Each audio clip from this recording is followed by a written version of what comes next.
I don't know. Can we talk for the next 8 minutes? Good evening, ladies and gentlemen. Welcome to Mo DeFrank Stadium here on the campus of Garnet Valley High School. Mo DeFrank Stadium will be the host field for the District 1 championship game. Garnet Valley versus the Coatesville Red Raiders. Garnet Valley comes in as the number 3 seed. Coatesville was the number 4 seed. And there will not be a greater discrepancy in football styles than we have than tonight's game. Right. Pat, yeah, what do we have in store, do you suspect? Well, you got high-flying Coatesville Raiders offense. They can hurt you in a bunch of ways. They're very talented. They're very fast. They have a very good quarterback. They have a good offensive line play. They're solid. They're going to score points. They've scored a ton of points all year. Garnet Valley, same story though. They get the ball and they move the field, and they've scored a lot of points as well. And it's we're get tired of hearing it from each other, but it's going to come down to the line play again. And Garnet Valley's best offense or best defense, as Coach Ricky said last week or during the week, is going to be their offense, trying to keep these guys off the field. So they can do that, get some long drives. And yeah, before we were on camera, you and I were speculating that maybe Garnet Valley, for the first time all year, if they won the coin toss, might accept the ball and hope for a 10-minute drive to keep Coatesville off the field. Yep. And, Garnet Valley's defense, they played well all year. They got to get good pressure on this quarterback and try to make him make some mistakes. And good discipline pressure. They can't give up running lanes for this guy because he can run for a long time. But, good news, Ryan Gallagher, heck of a job for a bunch of weeks there coming in, but hearing that Cole Palace will be the starting quarterback tonight. It opens the playbook a little bit. I think they were concerned about Ryan Gallagher being a sophomore and the only available quarterback. They couldn't have him carry the ball at all. Right. And it might open the playbook a little bit to Palace cutting it upfield. Yeah, so a big challenge, but the Jags they're up for it. They have a great week of practice, according to Coach Ricky, and they get to tame the tiger that is Coatesville tonight. Each team is 12-1, and as Pat said, the high-flying Coatesville Red Raiders score a lot of points. Garnet Valley has its work cut out for it. We will be entertaining the incoming Garnet Valley Jaguars here in a matter of moments. Jags had another alumni gauntlet set up for them tonight. Alumni in from all over the place for Thanksgiving, and they met them at the weight room tonight on their way up to the field. And the Jags waiting to break the banner and get close to getting this thing started.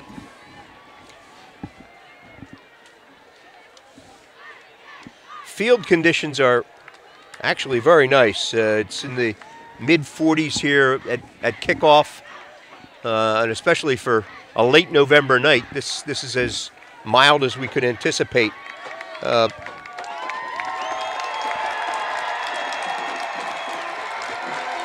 And here come the Jags.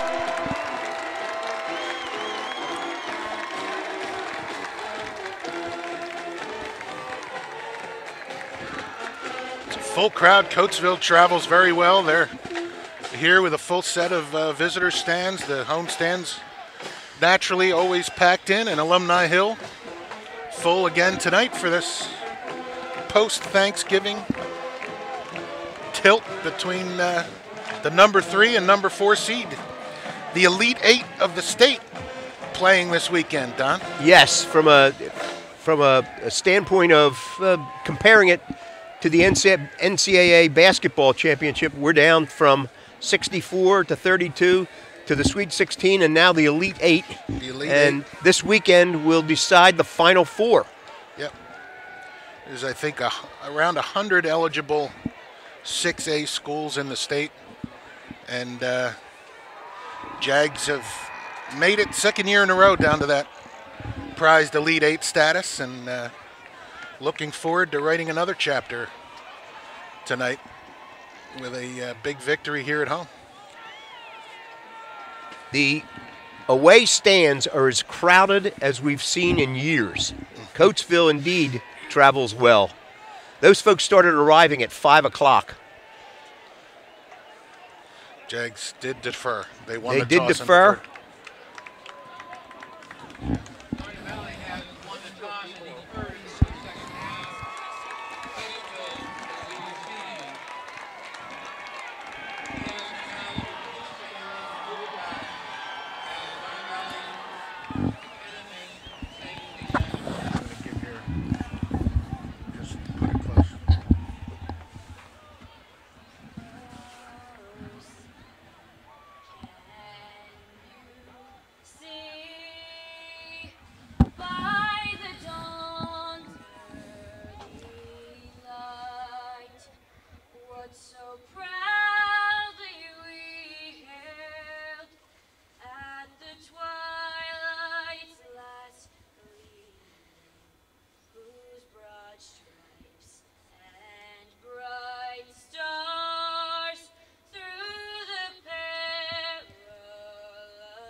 Wow. Always gives you goosebumps. McKenna Mink. What was that girl's name again? McKenna Mink. Garnet Valley has won the toss and deferred. Yep. Pat and I were speculating that that might not be the case, but They might want the ball, and we'll see what that defense, that Garnet Valley defense, can do about from this high-powered Coatesville Red Raider team.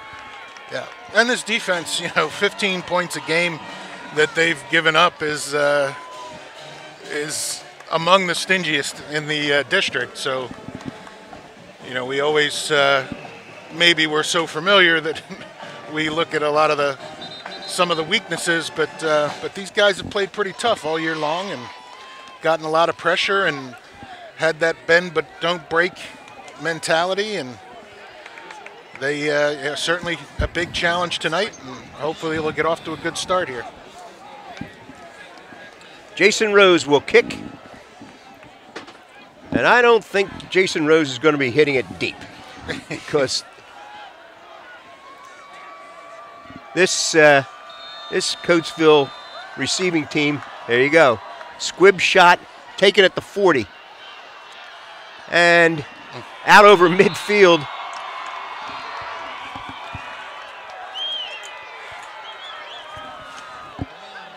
Number 25, C.J. Brown. No huddle. Shotgun formation.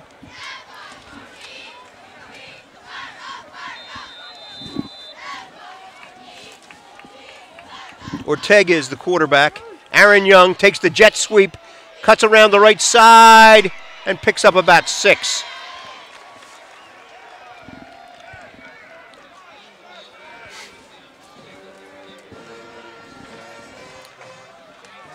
Aaron Young was voted by players and coaches in the Chess Mountain League as the outstanding player this year. Ricky Ortega, the quarterback, was the offensive player of the year. These guys want to talk about something here. Official timeout. The back judge called timeout for something. Looking at an equipment issue.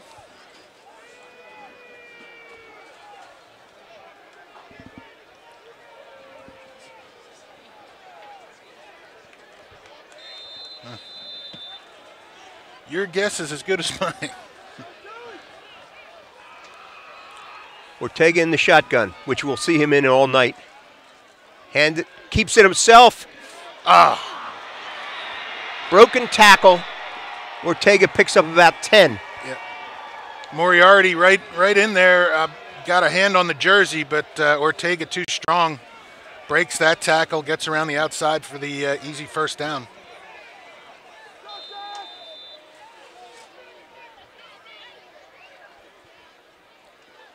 Ortega keeps it this way. This is now the pros are using, they call it the run pass option. It's really up to the quarterback. Yep. What does he see? Does he give it to his running back? Does he pitch it out? Does he run it himself? Yeah, he's staring at that backside of the defense to see what's open for him and on whether what they can do with the front side there. Oh. Little jump step move to the left for Aaron Young. He picks up about a yard. It'll be 3rd and about 2.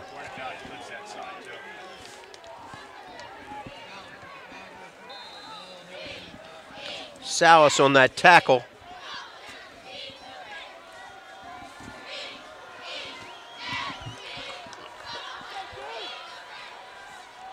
There's that pitch out. Aaron Young gets to the outside and gets the first down. Yep, they run that kind of that jet sweep option over there and just run real deep. Sometimes he pitches that ball when it's like a forward pass. Aaron Young has run for almost 1,600 yards this year. He takes it this time for about 4. Ortega has rushed for 800 yards. Ortega has 2,600 yards passing, 34 touchdowns, only 2 interceptions, and 800 yards rushing. 9:40 left to go in the first quarter, just underway. Ortega approaches the line of scrimmage, pitches back from his defensive back position. Kevin Daugherty came up and made the stop.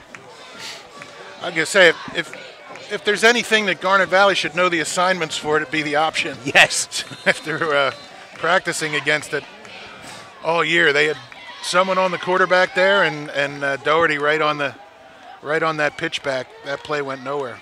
DiCamillo is the cornerback on this side. Hit as he throws, incomplete. Looked like Salas.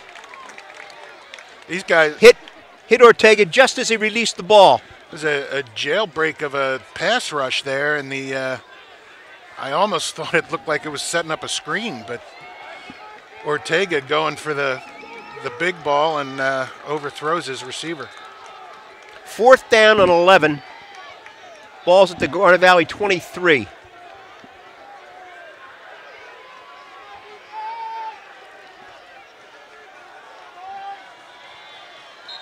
Motion by Coatesville, the left tackle.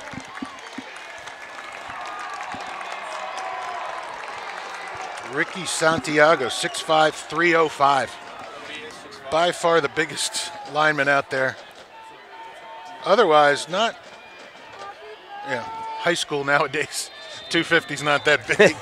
But good size offensive line, but Santiago obviously. So 4th and 16. Here's a little throw back to this side, and he's throwing it deep. Oh my gosh! We saw that on film, Pat. Yeah. We knew it was coming. Mikai Alexander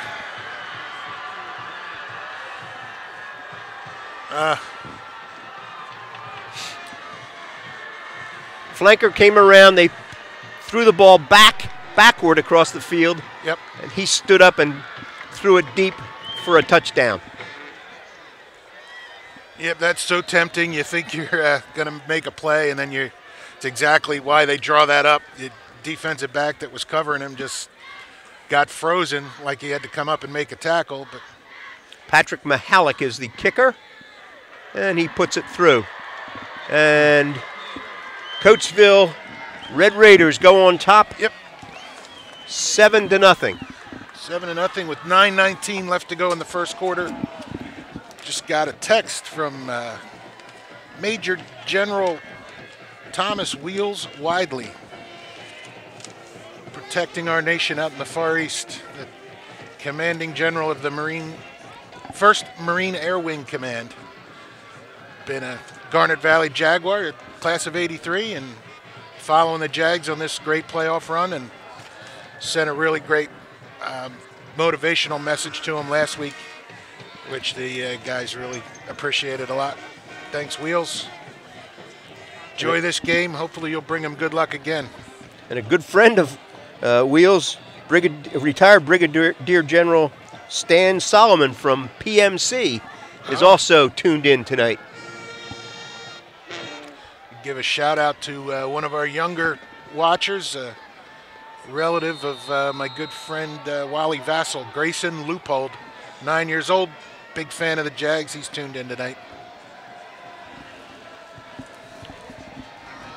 Number 39 kicks off, and it's a low liner. Let it go. That goes out of bounds, and it will come out to the 35-yard line. Patrick Ahmed is number 35. So Garnet Valley will take over on its own 35, trailing Coatesville 7-0. Our crew took the night off from its shopping on Black Friday just to bring you this game. And I will name our crew shortly.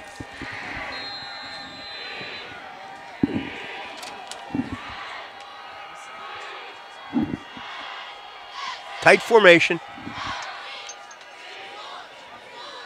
Pickup of 7. Matt Lassick.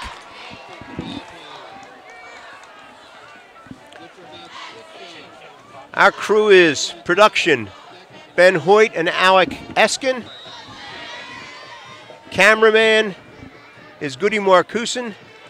And key grip is Cade Marcuson.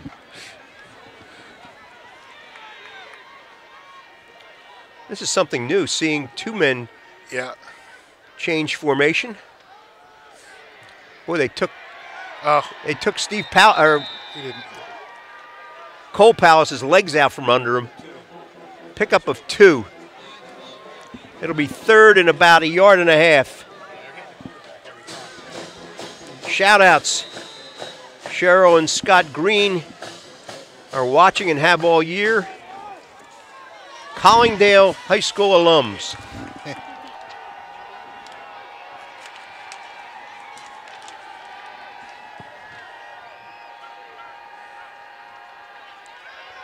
Counter. Colin Robinson gets out to midfield. Hang on. He's still going. To the 45. Nice Colin play. Robinson refused to go down. 23, Colin Robinson. Pickup of 12. 5'10", 178. Carrying 3 Coatesville tacklers with him for that first down. Goody Marcuson's brother, Friedroff Marcuson, is watching from Cape Charles, Virginia. Straight ahead. Danny Guy picks up about 5. Yeah, this is important here with the Jaguar offensive line finding their groove against this Coatesville defense. And so far, so good. They're doing what they normally do. Clock down under 7.5 minutes left to go in the first quarter. Jags working on their first down. Trying to control the clock. Palace to the second man through, which they call the split play. Looks like he's close to the first down. Pickup of 5, Matt Lassick. It'll be 3rd and 1. Comes another extra lineman. Yeah, we'll see strong side to one side or the other. Ryan Shomo in there. 2 tight ends, Van Horn and Ricky.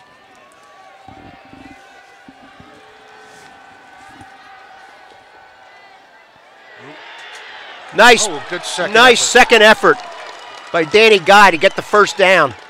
He was hit 3 yards deep in the backfield, but picked up the first. How many did he get? 2. Pickup of 2. Ball's at the Coatesville 39. Coatesville just loaded in the box. Talk about crowding the line of scrimmage. Ball's at the 34-yard line of Coatesville.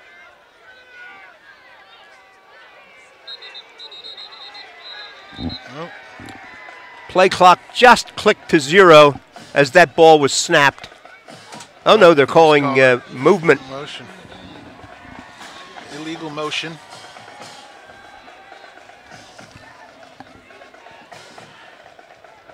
That's not helpful. Kevin and Lukey Crispin are watching at home here in Concord Township.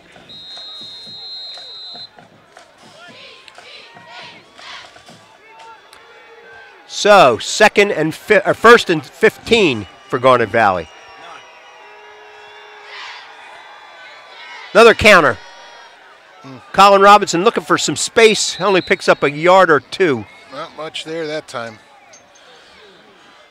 Coatesville, pretty stingy defense themselves. They're averaging about 14 points given up per game. They got I think a military academy commit in there, number 54, Alex Raimondo, his name is. Good defensive lineman, very strong, very quick. First team all Chestmont.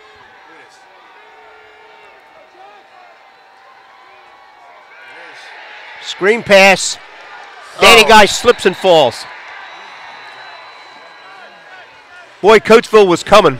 Yeah, they were coming. It was a perfect play call for a blitz.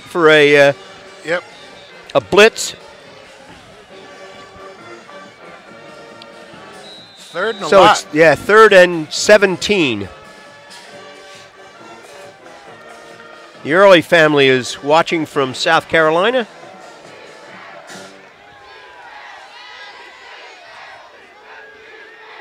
Cole Palace under center. Keeps it. Gets to the outside, 40, 35, original line of scrimmage, and he's brought down at about the 34, the original line of scrimmage. And it looks like the Jags are going to be here 4-down territory. Palace doesn't look like he lost any speed with that rehab from that injury. 4th and just less than 10.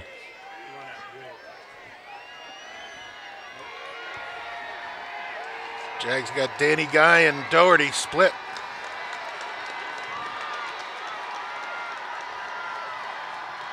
Palace back to throw. Hit as he throws. Almost intercepted and then kicked away. That could be a penalty for delay of game. Should be a penalty. I guess it happened too quickly. They're just going to say it was coincidence. Give a shout out to Buck Betcher and his wife Judy. We might get a clarification from Buck on that. He's our, what's that fella's name? Pereira? Yeah, Mike Pereira. Mike Pereira. He's our Mike Pereira.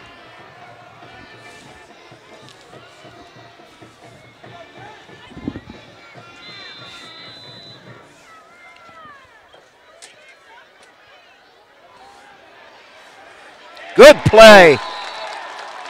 Kevin Doherty and Danny Guy. Danny Bradley. Bradley came flying up. We have 665 units units. watching whatever they're watching on. We welcome everybody. Know there's a bunch at the Paz's Route 1 Pub, Concordville Inn, and Duffer is all showing the game tonight. Ortega back to throw, throws down the middle, long overthrown.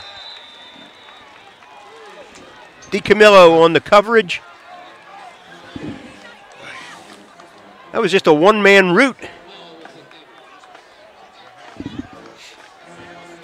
Say hi to Steve and Andy Ramito down in Nashville, Tennessee. Watching Steve from the Class 83 as well. His family down there. Jaguar fans. That pass was intended for Avery Young, who's going to Rutgers on a scholarship to be a defensive back. Ball's thrown out of bounds. Garnet Valley has held for 3 downs. It's now 4th and about 13. Opportunity for the Jags. Decent field position. Yep. Coatesville, from what we've seen, not special teams, not the strong suit of their game. If they have any point of their game where they're not outstanding, it might be special teams. Punts away. And it just rolls out of bounds at about the 35-yard line. Garnet Valley will start their second possession where they started the first one, at the 35-yard line. Brian Shomo watching his nephew Ryan, as usual, out in Johnstown, Pennsylvania, this time for Thanksgiving week. Jim Litwaz watching, as always. Margie and Bob DeTrolio are watching. The Pulteys in Ann Arbor, Michigan. I got a whole list of Pattersons, Murphys, and Favadas that are in Saratoga Springs here. Second effort again by Danny Guy. He was hit at the line of scrimmage, bounced off that tackle and picked up about 4. The Griffin Salas family members are all watching. Mimi and Pop in Florida. Dick and Betty Salas, grandparents in Hershey. And Uncle Joe and Aunt Chris in Bel Air, Maryland. Welcome, folks.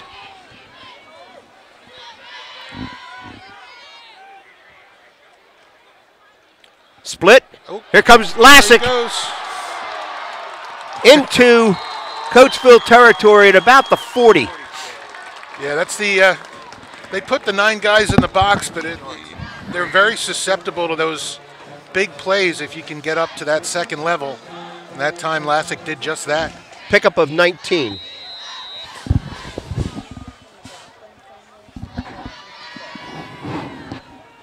The McLaughlin family is watching from Florida.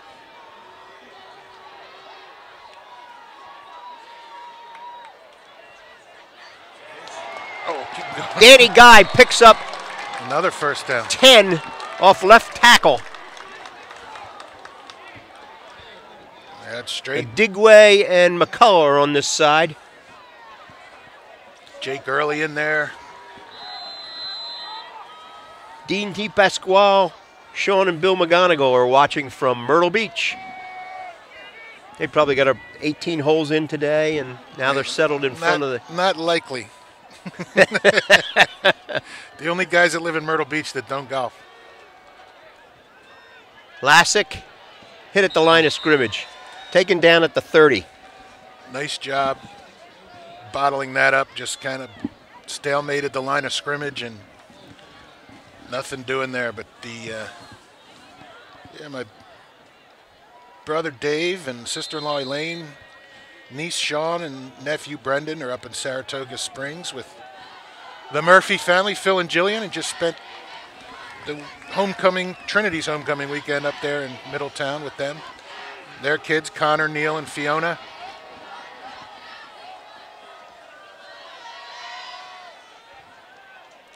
Lassick picks up a couple to about the 28. And to round out that crew, we got the Favada family, Sean, Kate, Dane and Riker. Dane and Riker are veterans of Garnet Valley District Championship football. They were tuned in for the District 1 final last year. Yeah, this is the second year in a row where Garnet Valley has played in the District 1 final. This is the first time in Garnet Valley history that they've hosted the District 1 final.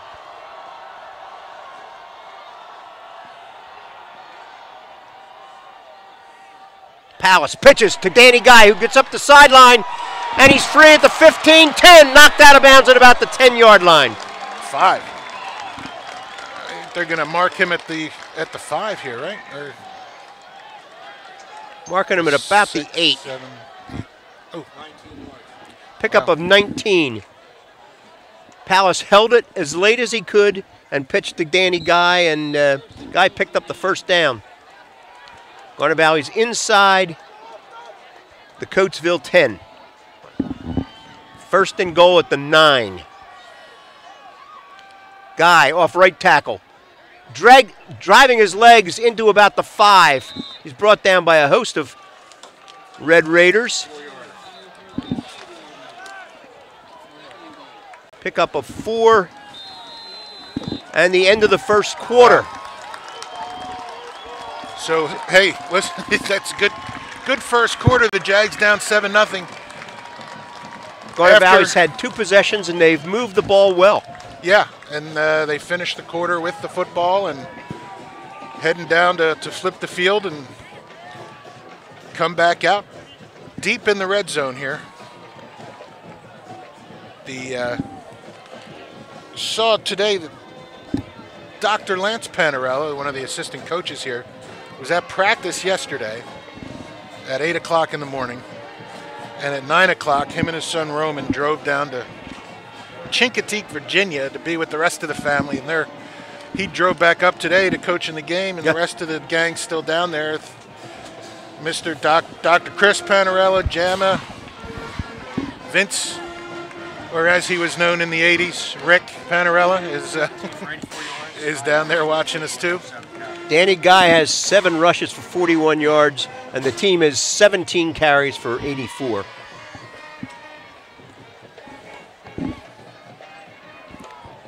Chris Fahey's listening, watching. Betsy and Frank Shaza, and Terry and Kirby Stagel.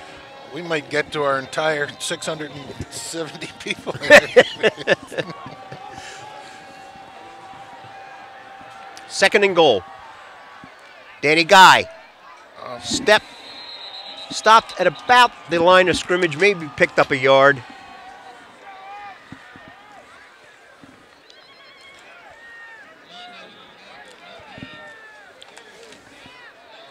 Number 9, Nick Thompson. Loss of a yard. It's third and goal at the 5.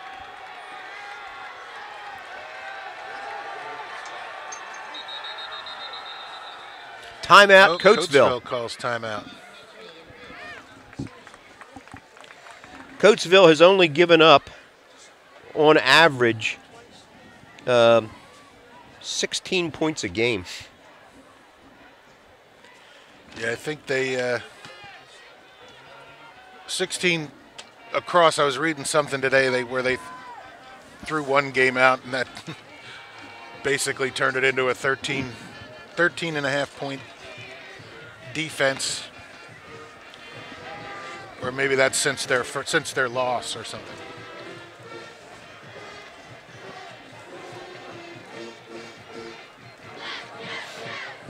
Terry and Kirby Steger are viewing and watching and listening. Garnet Valley comes out. Third and goal at the 5. Coatesville just used its first timeout. Well, with the short field, now they have 11 guys within 5 yards of the line of scrimmage. Colin Robinson on the counter. He does not get in, but he's right in between the goalposts if Garnet Valley chooses to kick a field goal. Yeah, they don't look like they're doing anything but going for these points here.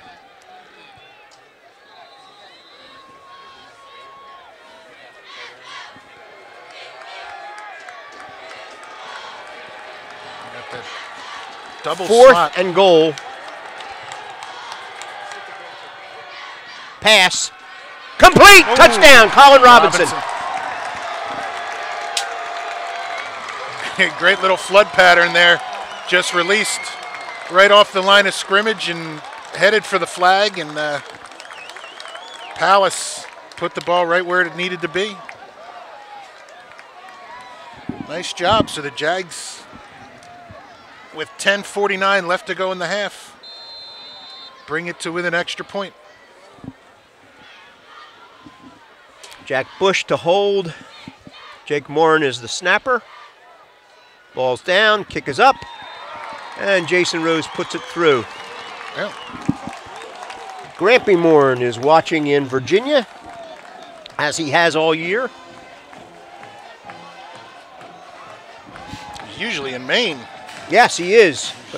Down in the Must be doing something for Thanksgiving. Traveling, family traveling for the warmer weather. Thanksgiving? Yes. Probably got a foot of snow in Maine by now. Well, there's a jet ski in every driveway.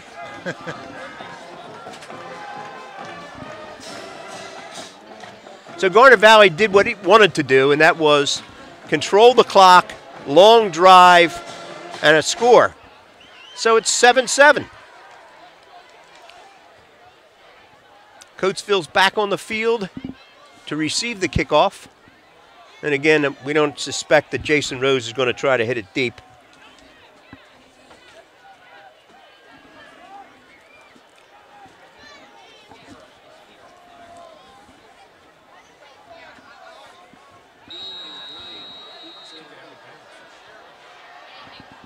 He punches it to the 35 and out to the 43 comes Coatesville.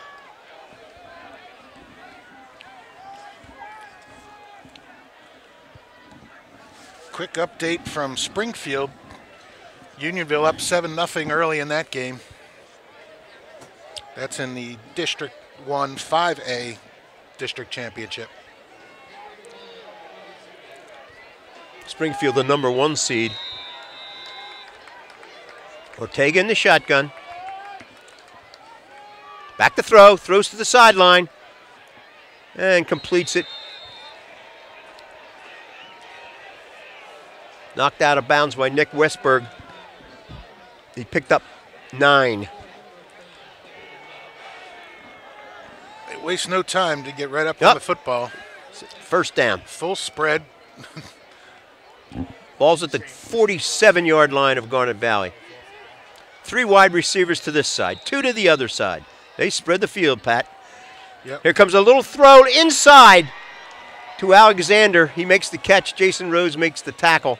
Little slant pattern from the one of the three wide receivers on this side. Each one of them very good. Ortega, Young, Summers, Young, the other Young. Pass to the other side. Breaks a tackle. Down the sideline.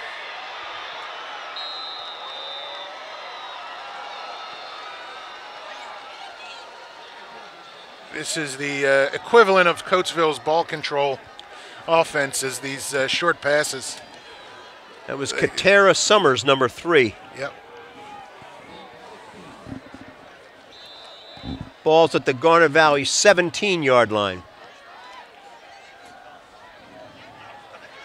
Ball's overthrown.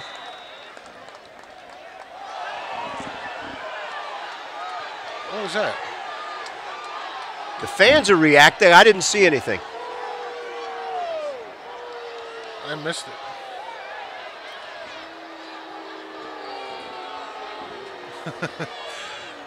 I missed it. I turned to look at the scoreboard. Yeah. 9:59 left to go in the half.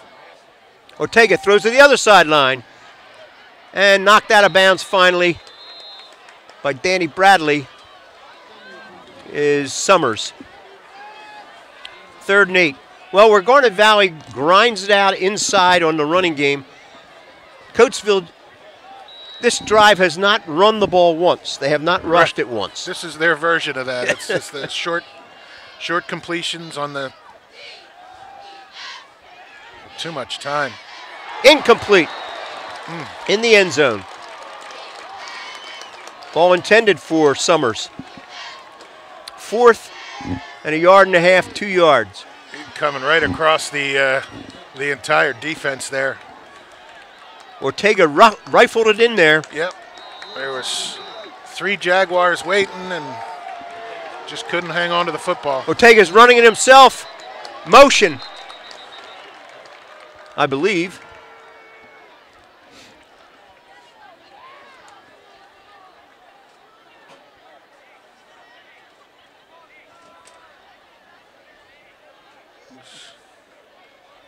Dead ball foul. Garnet Valley offsides. First down. First down.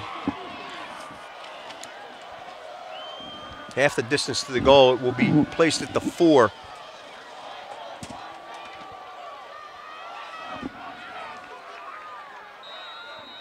Three wides to this side. 2 to the other side. A man in motion this way. Jet sweep, fake. Ortega keeps it himself and gets to the 1. They like to run that jet sweep. And they'll run it and run it and run it, and then Ortega will fake it and keep it himself. 2nd and goal at the 1. Ortega's under center. He plunges. Cade Brennan tackles him from behind. They say he didn't get in.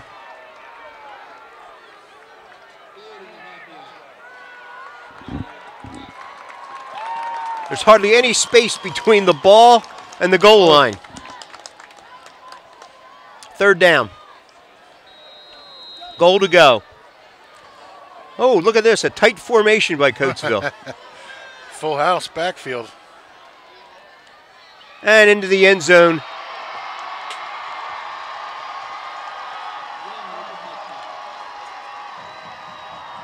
I think that was number 4, Aaron Young.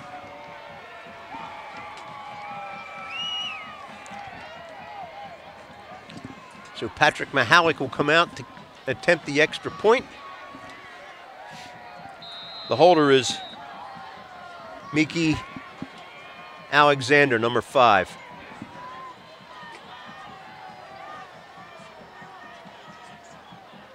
High snap, but the ball's down.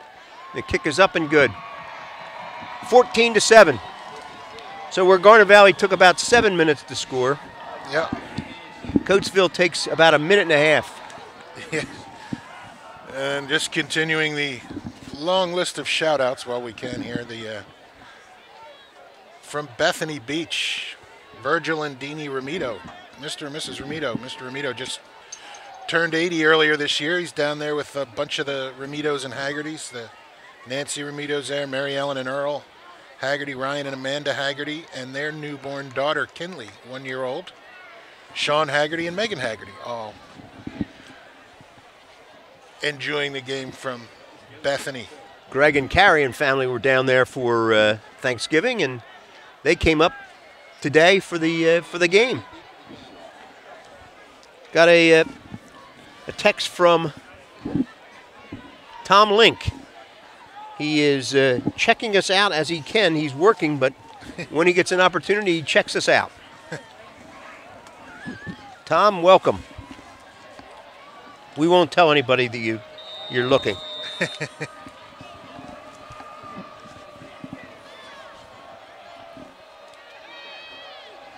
Patrick Ahmed to kick. He hits a line drive. Out of bounds at the 20. Ball will come out to the 35.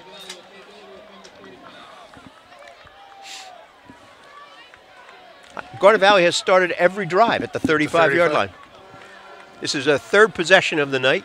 They had to start what they did at the end of the Springfield game, start making them re-kick it. Yes.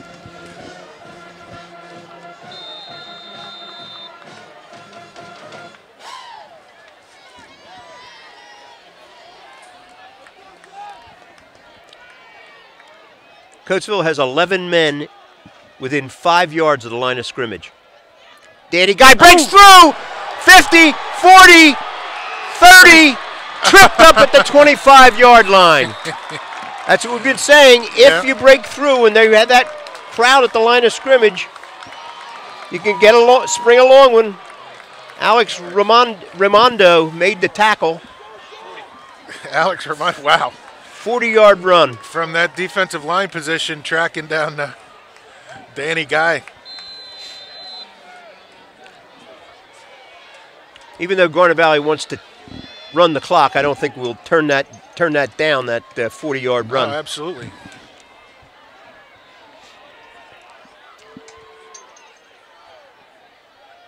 Lassick breaks through, picks up about 7. Inside the 20-yard line. Clock placed down at the 17. Clock 18. Running at 8:10 left to go in the half.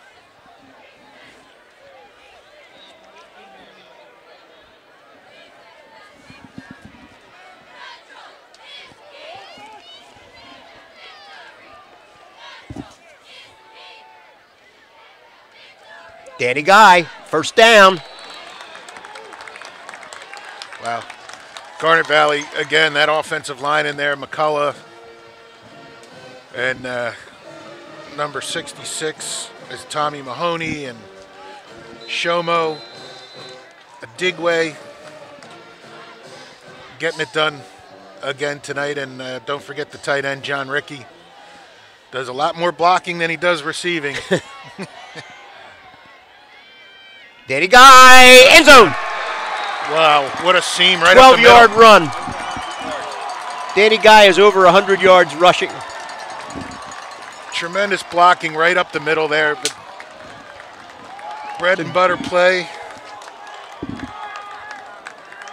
Mike Rickey said in today's Delco Daily Times that our best defense is going to be our offense, and that's what the offense is doing thus far. 3 possessions, 2 touchdowns. Jason Rose to tie it up. And he does. 7:32 remaining in the first half, and we have a good one. Tie at 14. Tied at 14. Want to take a minute to thank our game sponsor tonight, Garnet Ford and Garnet Volkswagen, the Hendrickson family. Tremendous longtime supporters of Garnet Valley football and the Garnet Valley community. 2 locations right next to each other on 202 in Garnet Valley. Sure, they have some great holiday deals working, but more importantly, they love being a part of this community, and especially the football alumni that we have over there, Brad and Eric. Thanks, guys. Appreciate it. And the Garnet Valley football family thanks you. Besides the stands being filled, Alumni Hill is filled. Yep. They're 3 deep around the field down on the Coatesville side. This is well attended tonight. Jason Rose hits it deep. What a surprise. Oh. Taking it to 10. And out to the 35-yard line. Wrestled down. Wrestled down by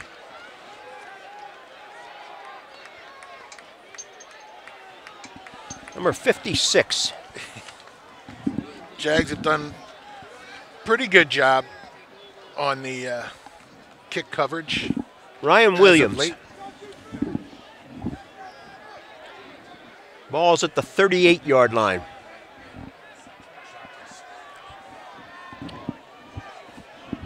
Trips to this side. 2 wide receivers away from us. Ortega back to throw. Looking this way. Looking down the middle. Ball's overthrown.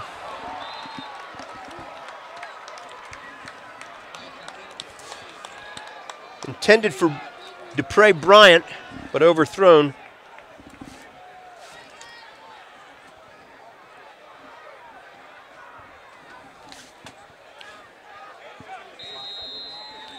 Bryant is just 55 yards shy of 1,000 yards for the season in receiving. and he has 18 touchdowns. Ortega looks this way, throws to the inside man, and he's tackled right away by Danny Bradley.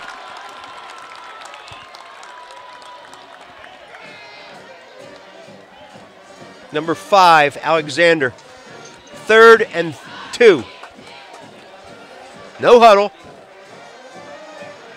And they switch sides.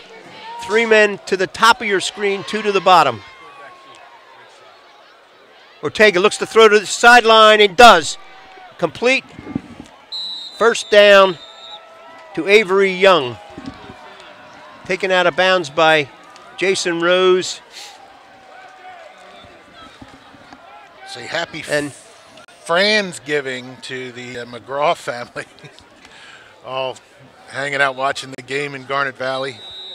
Sean McGraw and Ryan McGraw from that 2017.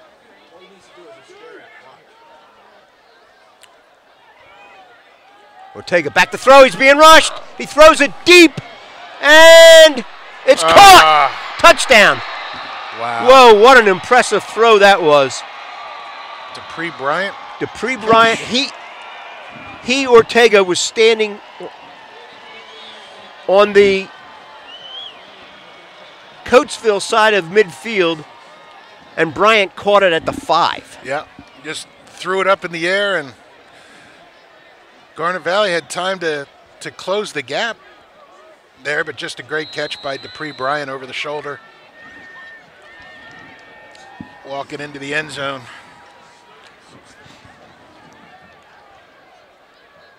Mahalik to kick. Kick is up and good. And Coatesville takes the lead, 21-14. It took them about 2 minutes. Yep. Yeah, they score in a hurry. Jags have answered the bell and done what they need to do. It'd be nice to end the half with this possession. With some more points. 6 minutes and 36 seconds a drive and a touchdown. We said it was going to be a opposites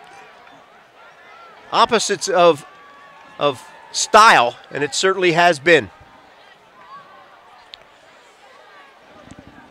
Guy and Doherty go deep for Garnet Valley.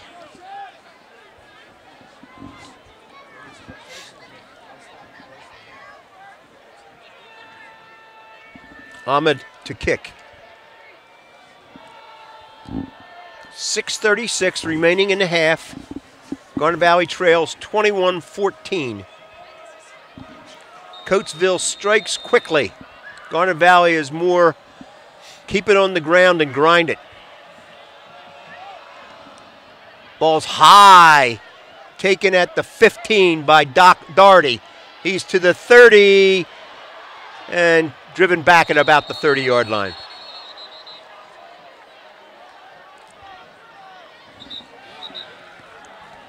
All right. First man to meet him was number 25, C.J. Brown. Garnet Valley takes over in its own 30. They need a 6-minute and 29-yard drive that will eat up 70 yards. Right. Once again, look at Coatesville's defense. All 11 players within 5 yards of the line of scrimmage. Yep. Lassick breaks through, and there's nobody there in the deep backfield, a pickup of about 16.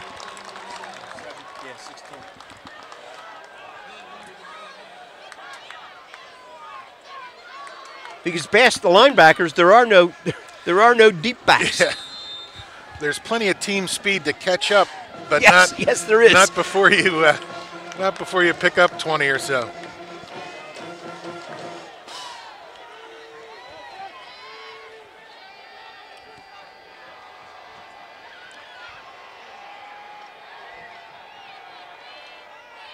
Pitch out to Guy. Midfield. First down. To the 40.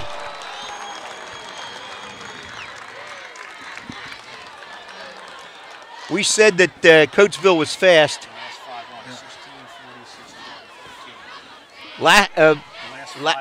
the last 5 runs, 16 yards, 40 yards, 6 yards, 12, and 14 for Garnet Valley.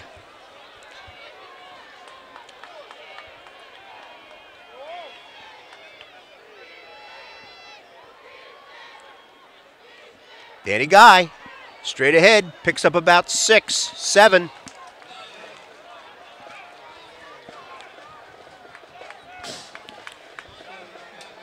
Jags just pounding away up front, and that number 54, Ramondo, again on the tackle, but not before a 7-yard gain. 2nd and 3. I think that guy was a linebacker instead of a defensive end. Yes. How he gets to the football.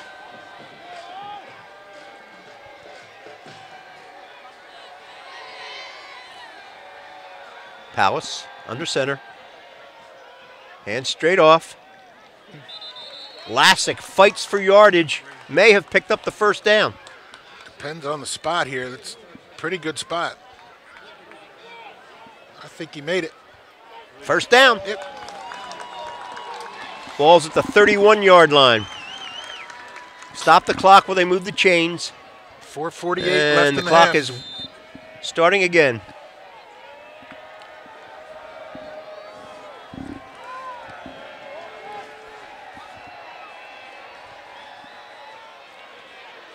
Danny Guy lunges ahead. Pickup of 7. Boy, that front 5 for Garnet Valley is really really doing a great job. Yeah, they're having no trouble getting to the second level here on routinely.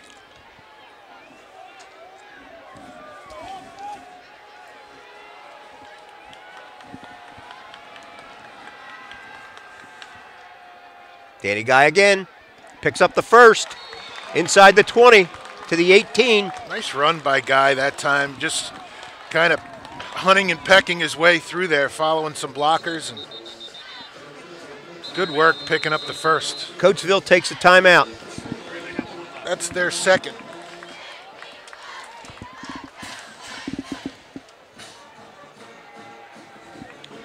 Garnet Valley and Coatesville are one of only 8 teams still remaining in the playoffs in 6A. St. Joe's Prep will play Parkland tomorrow. Cumberland Valley and Manheim Township will play each other in the western part of the state, and Pine Richland will play State College. And we'll be down to the final 4.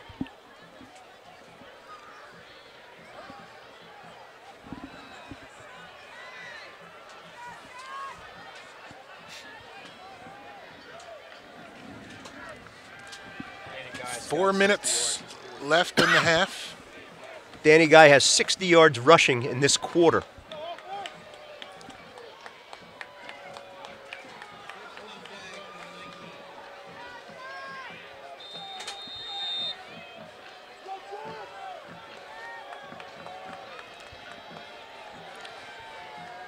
House. Hands off to Lassick, who picks up about 3. Off the left side.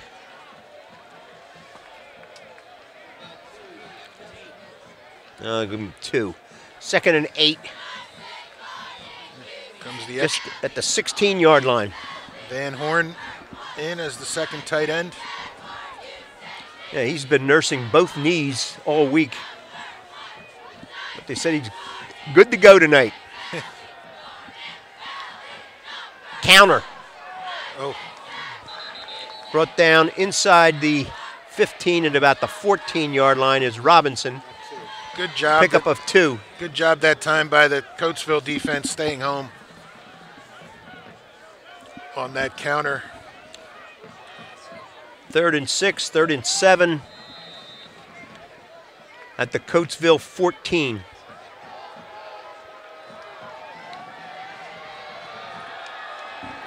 Pitch out time, Jar. Lassick takes it straight ahead to the 10. They need to get to the 8.5. It's going to be a little short here. Could be the long count. Yes, try to get them to jump off sides. 2:30 left in the half. Garnet Valley down 21-14. Fourth receiver. And 1.5. And Coatesville calls its last timeout. Timeout. I guarantee you he's going in there just to make sure that they don't jump offside. Matt Ortega is the head coach, father of Ricky.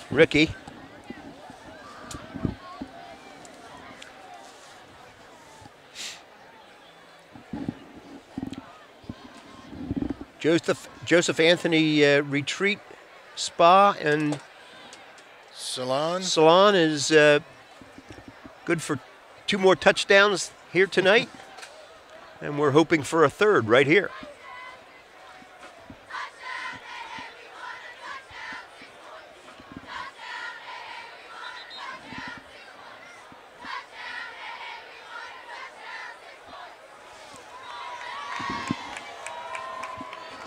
Game has been relatively penalty-free. I think Garnet Valley has 2 penalties, each of the 5-yard variety.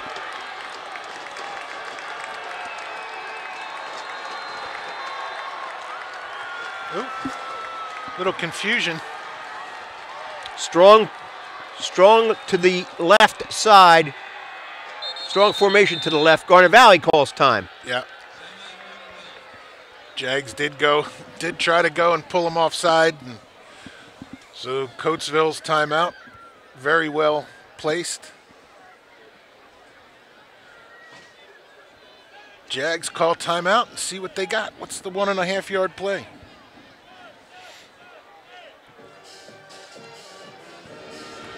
With 2 minutes and 19 seconds left to go. I think with all those Coatesville players keying on the center of the line, I still think if Palace keeps it and gets to the outside and pitches it. Yeah, he had some success getting to the outside, and the first time he did it. Not to the short side of the field, let's do it to the wide side of the field. Yeah, give yourself a little room to run there, but Mahoney's out over the ball. For 1.5 yards. 2 blockers to his right. 4 blockers on the line of scrimmage to his left, plus Colin Robinson in the slot. You can sneak this. Lassick! Touchdown! Wow.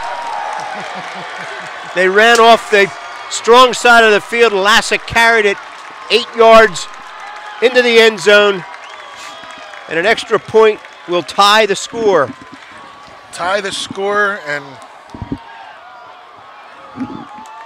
And Coatesville knows it's in a game. Yeah. Coatesville, this is more points than they give up all season. Yep, this is above their average. We kind of knew that would be the case, and both these teams we knew were going to score. Ball's down, kick is up, and we are tied at 21. 2:14 with plenty of time for Coatesville. Yeah. 2:14 remaining in the half. Coatesville, though, used all 3 of their timeouts, 1 early and 2 just in that last drive. So they don't have any timeouts left, but 2 minutes and 14 seconds is still plenty of time for this high-octane offense to get down in the end zone.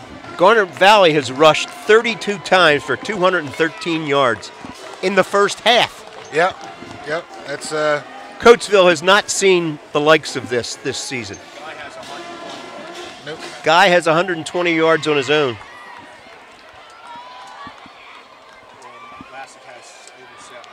And Lassick has over 70. I think Palace has carried it once, and I think Colin Robbins has carried it 2 or 3. All right. Jason Rose will kick.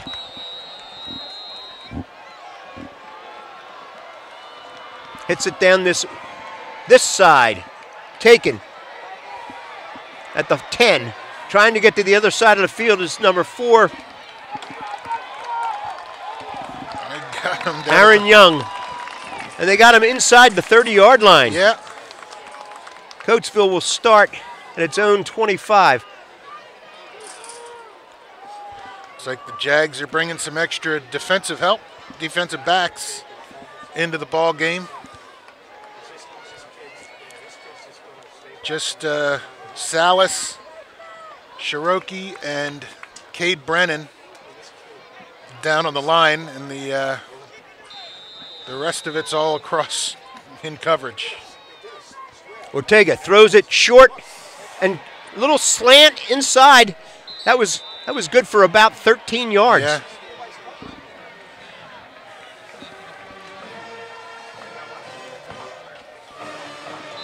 Alexander on the receiving end. Alexander's 5'7", 170. Throw to the sideline. Running through a tackle and getting out of bounds is Summers. He's just quick hitches. Getting there, the quick release doesn't give the Jags any time to get the heat on. Trips to this side. Ortega keeps it. Oh, we're going to get a holding. That'll be And the offending party is screaming at the official as soon as the flag was thrown in his direction. He stood there and stared at him. Yeah, stood there and debated it with the official. So that'll be a spot foul, 10 yards.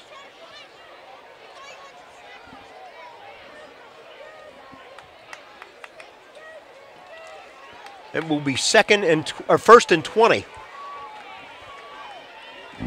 1:41 left to play in the half. The score is tie at 21.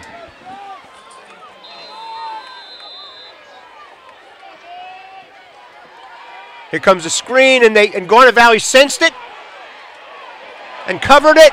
Oh! And it's a big loss. Wow! And the clock runs. And the clock, it does run indeed. Minute and 20. And the clock. Second and 28. Cherokee made the tackle. 1:11. Ortega, plenty of time, throws it down the middle, and it's overthrown. Oh. Dan Bradley fell down. Alexander was the intended receiver, or Brown. C.J. Brown, the intended receiver.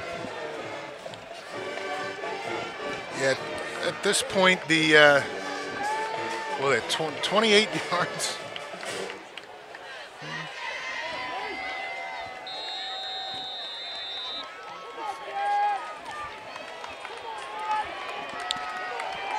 Trips to this side. Ortega up the middle, takes it himself, runs through a tackle, but is tackled finally. The clock runs. And the clock runs again. Fourth down and about 13. I'll say fourth and 15. Fourth and 15. They're going to let this 40 clock run seconds. down.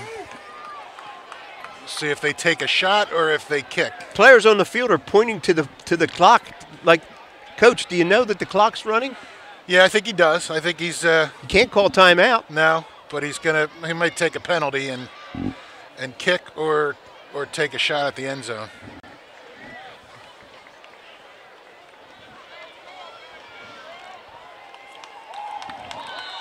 Delay of game. Pat, you called it. Yeah. He's going to send the kicking team out there. See if the Jags can get a return set up. Yeah, here. let's see if they can get a return. Kick coverage is not one of Coatesville's strengths, as we saw in previous game films. We saw Danny Guy take one back 90 yards last week.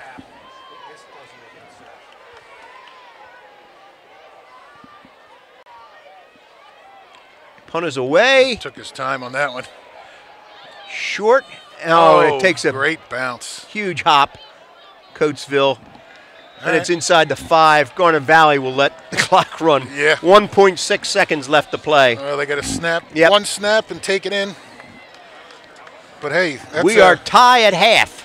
that is something a lot of folks wouldn't have expected tonight, but not those Garnet Valley Jaguars. They've been exceeding expectations all year long, and coming up with a great game plan tonight and executing very well. The offense doing what it needs to do. Over And 1,000 defense hanging people tough. are engaged on their devices.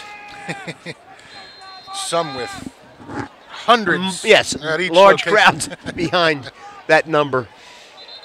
And we will go to halftime. Yeah. Wow. A very good half. Great half. 42 points scored, 21 each. And we are 24 minutes from the end of one season out here. And in any event, the last home game for these Garnet Valley seniors. Because if they do win tonight, they will go on the road to neutral facilities from here on out, and hopefully, potentially Hershey, Pennsylvania. Same goes for Coatesville, though they take it in, being tied. I'm sure they didn't expect that tonight. We're going to take a little break, and we'll be back with you. The 15-minute halftime. We will see you in a little while.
Hello. It's the second Hello. second half is about to begin. We didn't know we were on the air. At least I didn't know we were on the air. Garnet Valley and Coatesville are tied at 21. We said it would be a difference in style. Garnet Valley has rushed methodically down the field, and Coatesville just throws it all over the field effectively. Yeah, oh, absolutely. They're same patterns. Garnet Valley's taking time and getting down and scoring, and Coatesville's going down and they're using. I don't think they've had a drive over 3 minutes. So they're doing.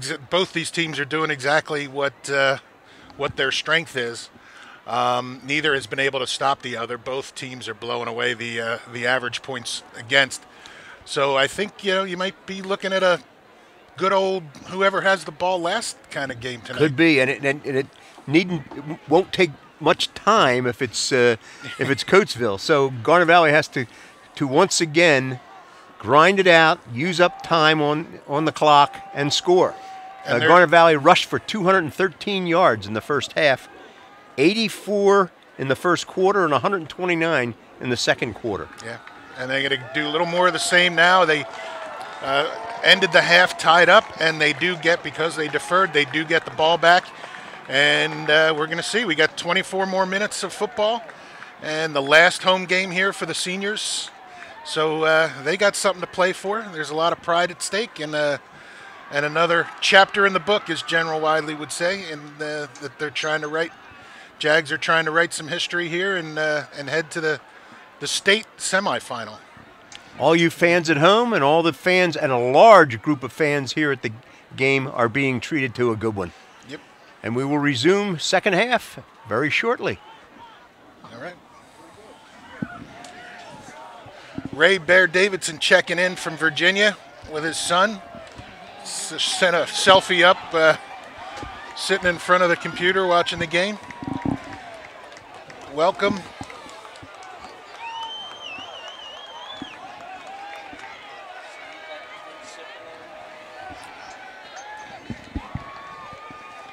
There is a contingent on Big Woods Drive over in Concord Township that is watching and cheering on the Garnet Valley Jaguars tonight. Vince Simpalone, Vinny Nugent, and other neighbors. Thanks, fellas, for watching. Thanks for letting us know that you're watching. Garnet Valley will start the second half receiving the kickoff. I want to once again thank our sponsors, Garnet Ford and Garnet Volkswagen, the Hendrickson family, for making this possible tonight. The district does charge to broadcast these games through the playoffs, so we truly appreciate the support everyone's been giving us all year, and especially those guys tonight for making this happen. There's a great audience out there, and you got a good football game to watch. A new kicker, Highland, and he kicks it high and deep to the 5, taken by Kevin Doherty, and he's tripped up, knifed down at the 20-yard line.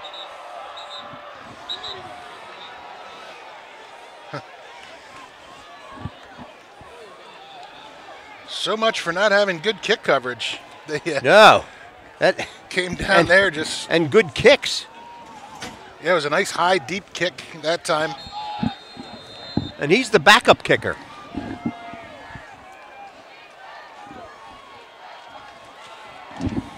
So Garnet Valley goes back to work at their own 20. Coatesville doesn't change its approach. Everybody at the line of scrimmage. Cole Palace keeps it himself. That looks like a horse collar. Yep. And they got him. Avery Young pulled Cole Palace down, but he did it by the back of the jersey. Yep, horse collar. Yep. So that's a good start for the Jags. Good way to pick up an extra 15.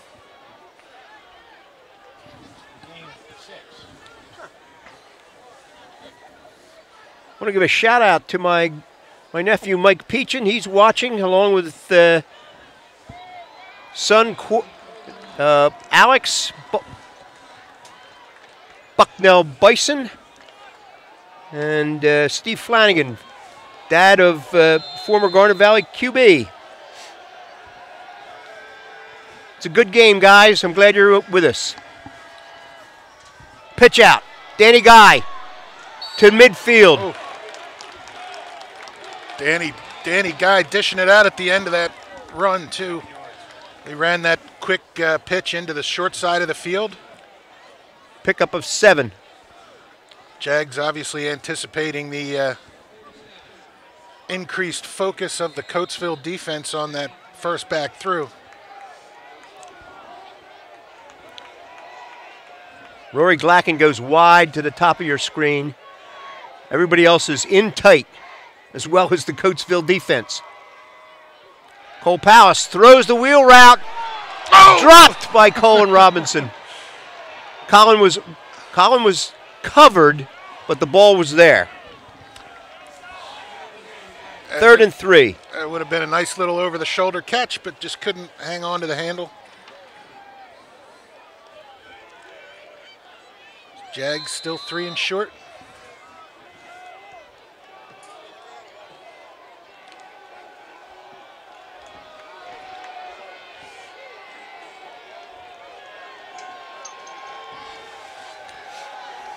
Third and 2. Straight ahead, Lassick over midfield and should be the first down. What is that? Really good spot for the Jags.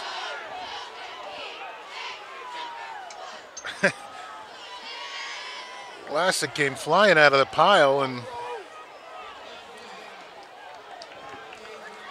first down, Jaguars at the 48-yard line of Coatesville. 11:27 left to go in the third quarter. Get about an 11-minute drive here. Just under the way.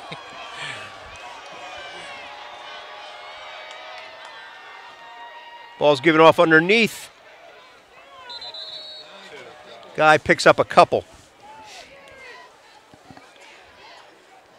Coatesville defense playing real tough in the middle right now. I think they moved that Alex Raimondo down into the middle where he was lined up at the defensive end most of the time in the first half. He's in trying to cause havoc for that first read for Palace right now. 2nd and 8. Lassick picks up about 3.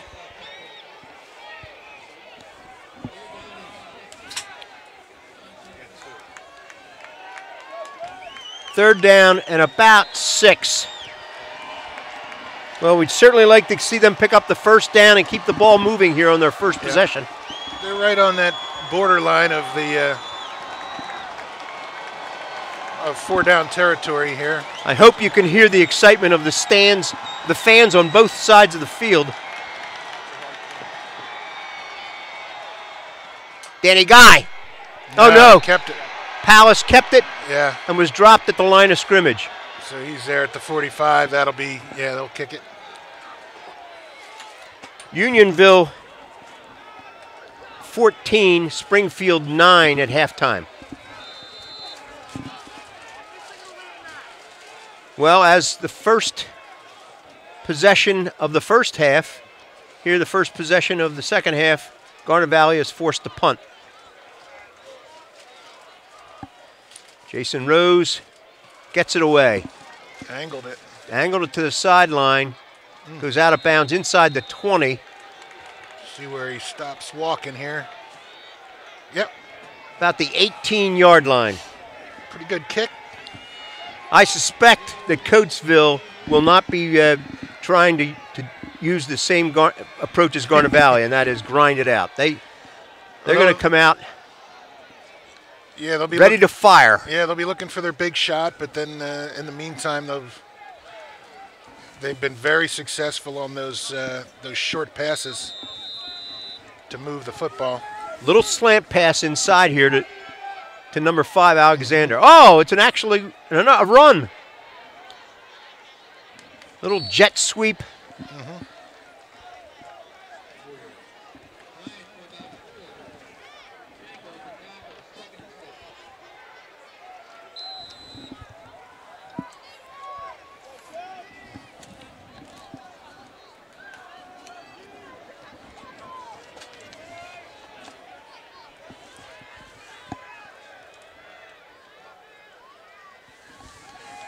Pass, batted at the line of scrimmage. Danny Bradley almost look over his shoulder and make that interception, but a nice job getting a hand on the football. And it's 3rd and long. 3rd and 6. Trips to the opposite side of the field. He's looking to the short side, throwing it deep and overthrown. Wow. Double coverage. Jason Rhodes and Brandon DiCamillo. Yeah, Rose right over there to help and running up, trying to get away with a fly pattern up the sideline on 3rd and 6. So 3 and out. Yeah. For Coatesville. So the Jags will get the ball back with 8:41 left Doherty in and the 3rd Guy quarter. to receive.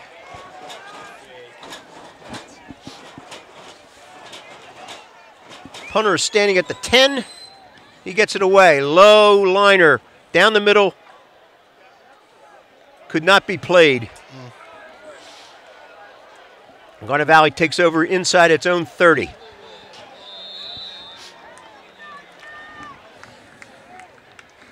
Now we go for that 8-minute drive.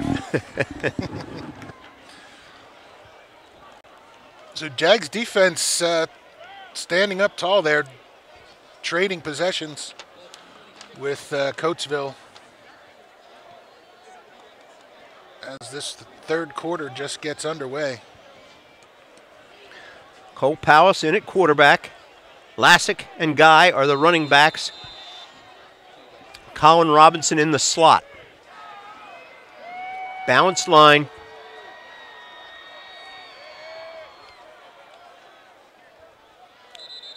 Short gain by Guy. Maybe a pickup of 1. I don't know whether Cole Powis was trying to pull it out or he just couldn't get his hand out. His hand. Danny Guy clamped down on the ball and Palace's hand.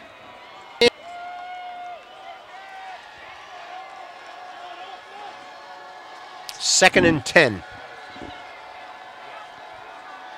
Palace informing the team what he's doing, what the play is. Straight ahead. And also modest gain. Guy picks up couple. 3rd and 8. 7:30 left to play in the 3rd quarter. Doherty and Glacken check in at receiver.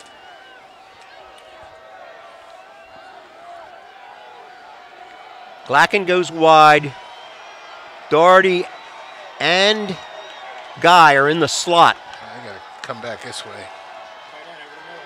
Screen pass. Almost intercepted. Yeah.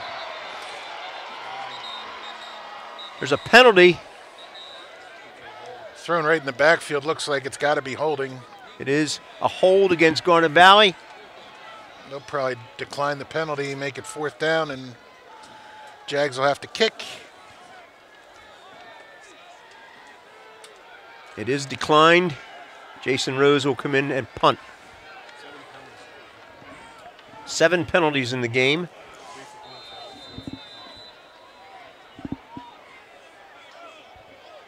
Punt returner standing inside the Coatesville 40. Low snap. Sideline angle. Taken right at the sideline. And knocked out of bounds at the 35. Good coverage.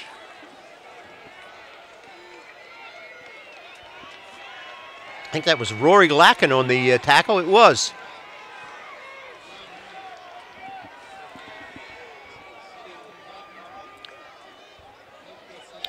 Coatesville takes over with 6:59 left to go in the third quarter at their own 36-yard line.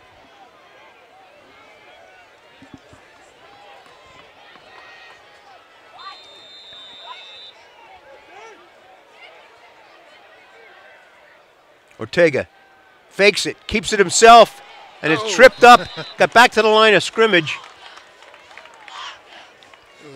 Josh Cherokee was in the backfield and started things going badly for Ortega, and then Adam Aldrade. Aldrade finished, yep.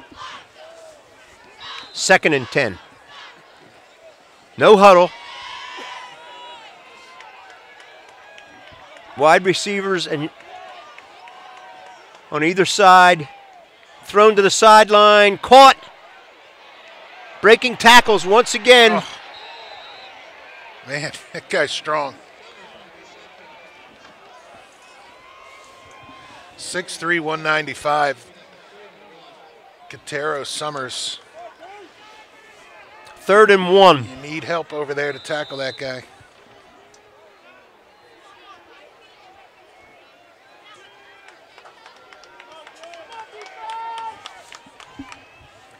Ortega gets the first. Moriarty on the tackle. Coatesville at their own 49-yard line. 1st and 10, 5:50 left to play in the third quarter.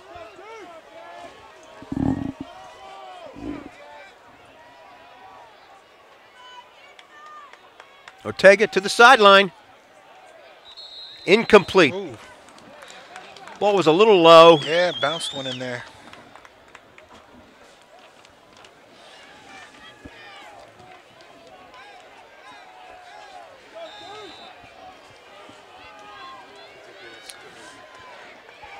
Three wide receivers to this side.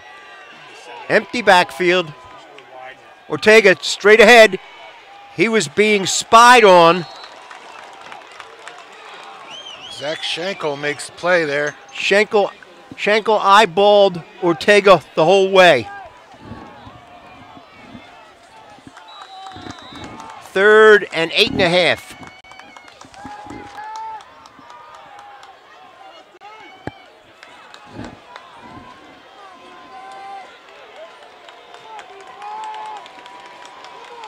Three wides to this side, 2 to the top.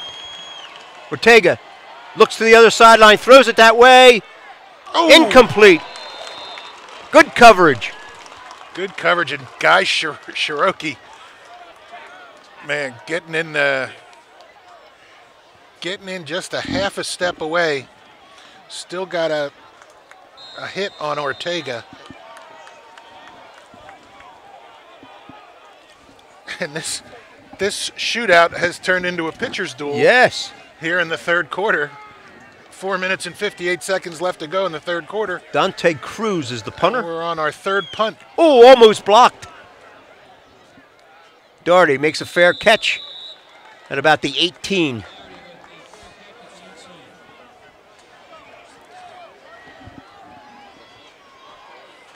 Thank you again to Garnet Ford and Garnet Volkswagen for sponsoring tonight's game. For our friends at Duffers and the Concordville Inn and Paz's Route 1, all streaming the game live for their customers. Appreciate it. Garnet Valley takes over at his own 18 with 4:52 left to go in the third.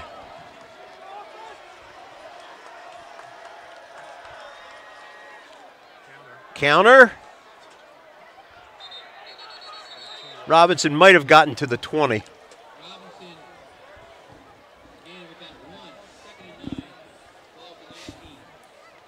Coatesville been doing a very nice job against the counter game for Garnet Valley throughout the evening tonight. This shootout has become a defensive battle, as you said, Pat.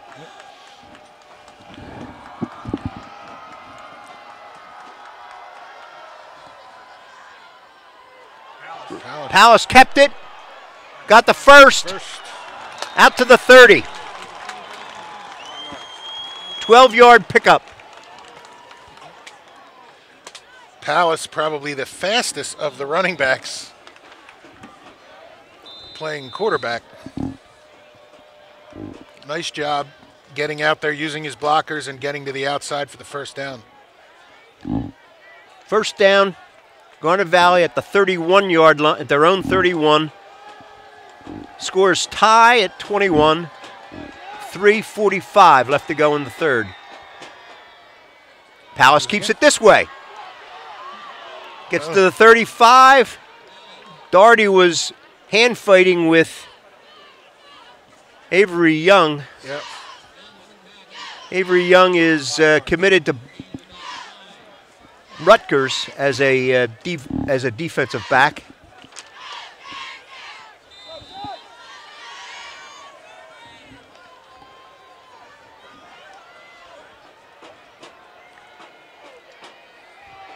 Glacken wide. Danny Guy in the slot. Lassick straight ahead. Short of the 40. It will be third and about 3. 3rd and 2. Both these coaching staffs did a good job at halftime working on some adjustments. Coatesville's defense in the middle has definitely gotten a little tougher. I don't know if that's just from moving Raimondo inside. Both stands come alive on this 3rd and short situation. Danny Guy out over the 40. May or may not have it. He's very, he's going to be short, looks like. Here comes Ryan Shomo. They're going to measure.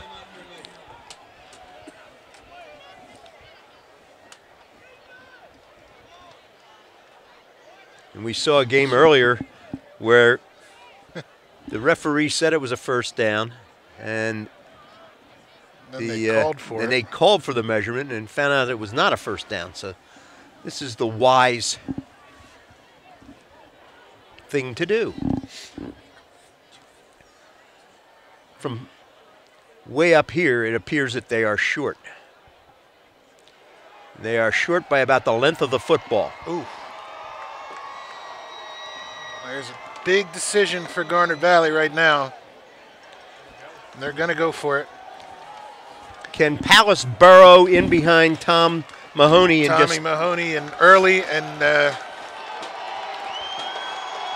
Shomo is in there.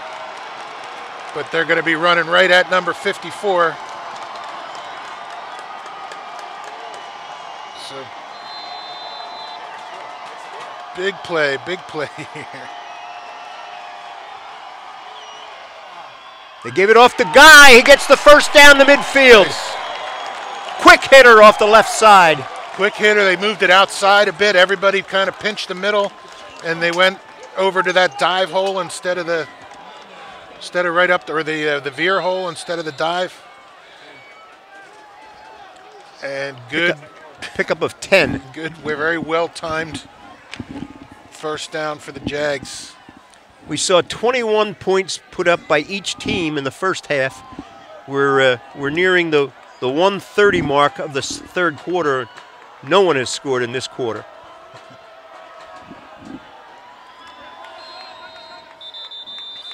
Timeout, Garnet Valley. That's their first.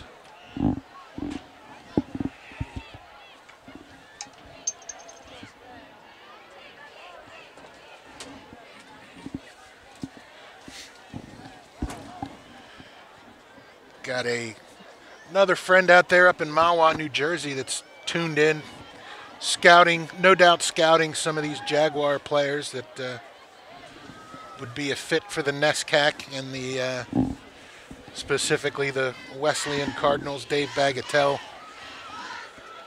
graduated with Dave from Wesleyan. He's watching the game. Who went to Wesleyan from last year's team, Pat? Alex Yao. Yes, and he's getting some playing time, right? Well, no, he didn't this year, but okay. Rob Monticello ended up at Amherst. Yeah.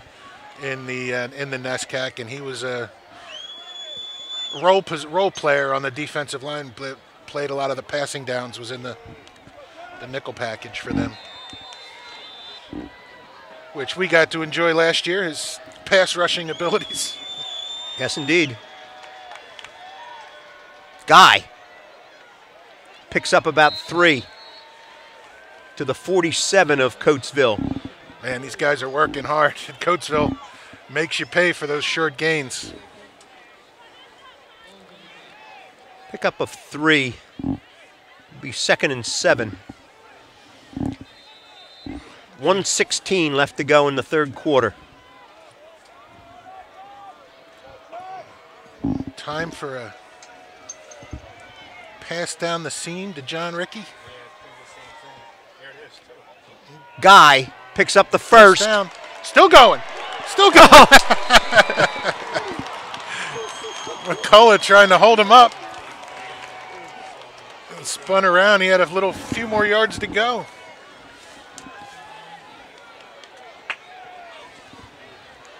First down, Garnet Valley at the 34-yard line of Coatesville. 50 seconds and counting in the third quarter.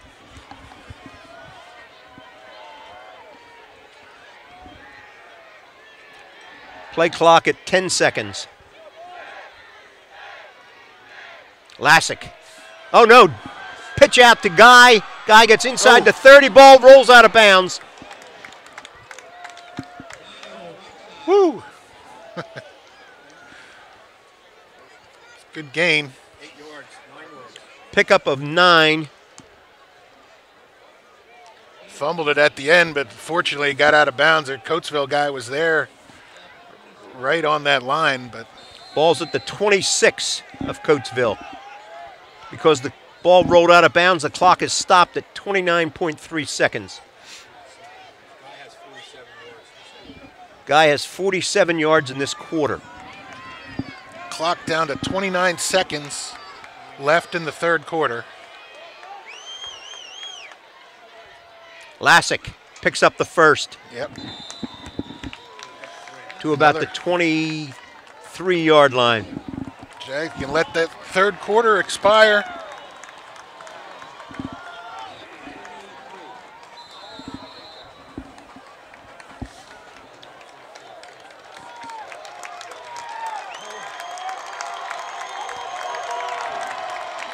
Coach Jack Pulte's aunts and uncles are watching from Ann Arbor, Michigan. Thank them.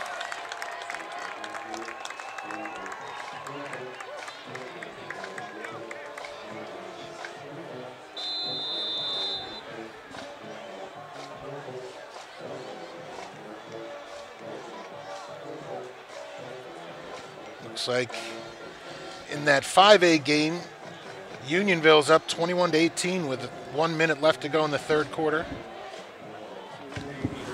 This game again going to the fourth quarter, tied. So what we said at the beginning of the half, that there's 24 minutes of football left. We're down to 12 minutes of football left for one of these teams. Jags in the middle of a very impressive drive right now that's eating up a lot of clock and chewing up the yards towards the end zone as well. Garnet Valley has 49 carries for 283 yards through three quarters. Guy has over 160 yards. Lassick has more than 70. All this from our statistician. And Crack Spotter. Crack Spotter, do it all. Jerry Montella.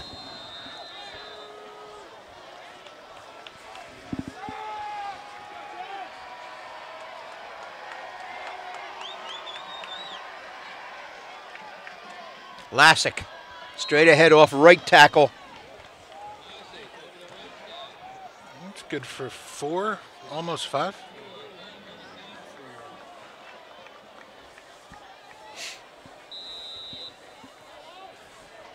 Jags doing a nice job, just kind of take their time in the huddle. Pick up a 5, 2nd and 5 at the 18.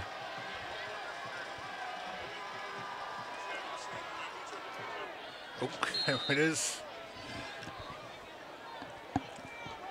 3 yards. Pick up a 3. It will be 3rd and 2. Lindsay O'Donohue's husband, Zubair, is on the Appalachian Trail, and he's watching.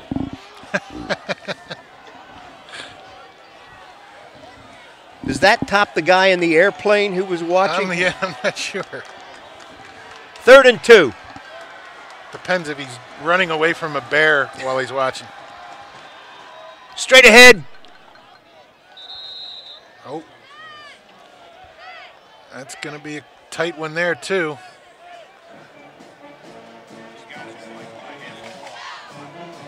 They're going to measure again. Yep. Jerry says this time they have it. Well, he's our spotter. I know. I tend to agree with him here. It looks like it needs to be right by that soccer line that's in there.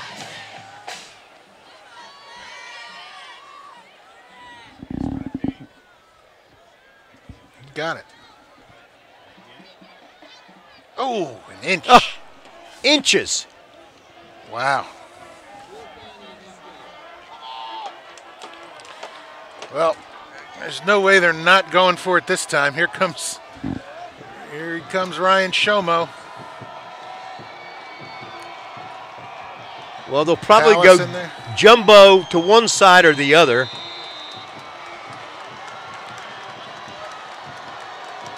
Nah, balanced line.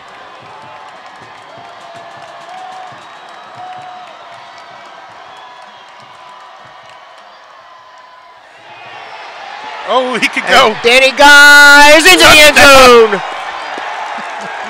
He bounced it outside. The play was called off left tackle. He bounced it to the outside and went 14 yards for the touchdown. Yeah, they're all jammed in there looking for that same play, and same as the last time, they just gave it to Danny Guy or Lassick and sent him out to the outside. Garnet Valley leads for the first time, 27-21. The extra point is coming from Jason Rose.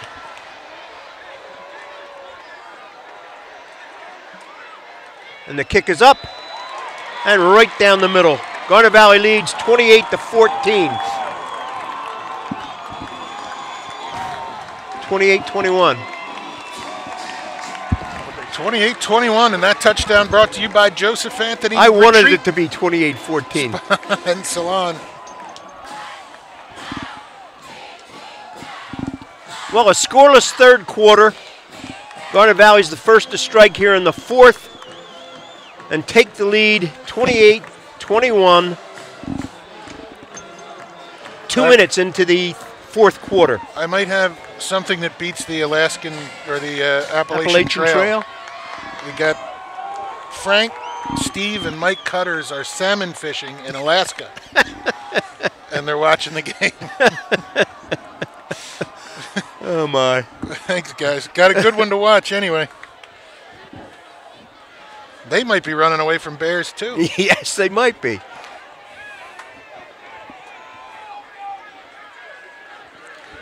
28-21. Garnet Valley will kick off. Jason Rose takes an extra few steps.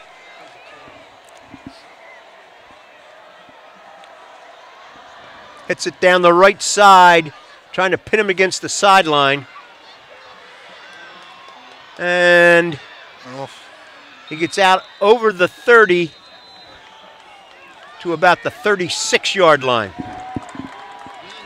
Coatesville takes over at his own 36, trailing Garnet Valley. I love saying that. Trailing Garnet Valley 28-21. I can't imagine that Coatesville trailed too many times during the season. Yeah, they had one loss to Cumberland Valley early in the season. Ortega pitches. Oh. Danny Bradley fights off a block and chases the runner out of bounds. Aaron Young at about the 40. Pickup of 6. 2nd and 4.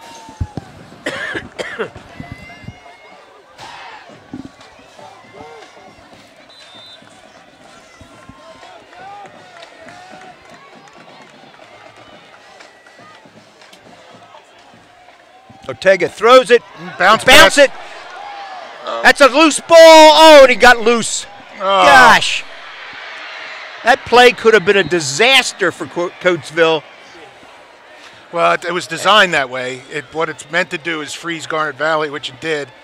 It was a lateral bounce pass, so he could have picked it up and thrown it, which is what he wanted to do. And then just saw some daylight and made a big play out of it. Coatesville has a first down at the Garnet Valley 35 after Alexander picked up about 25 yards on that play. That ball's thrown high and caught. Man. Alexander. Oh, that wasn't Alexander.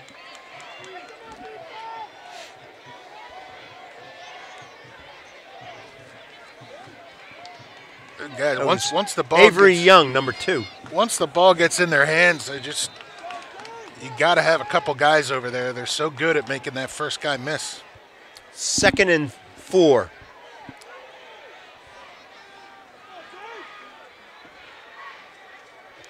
Jet sweep. Flag. Motion against, false start against 9 minutes left in this football game. Coatesville, and that'll set them back to a 2nd and 9 situation.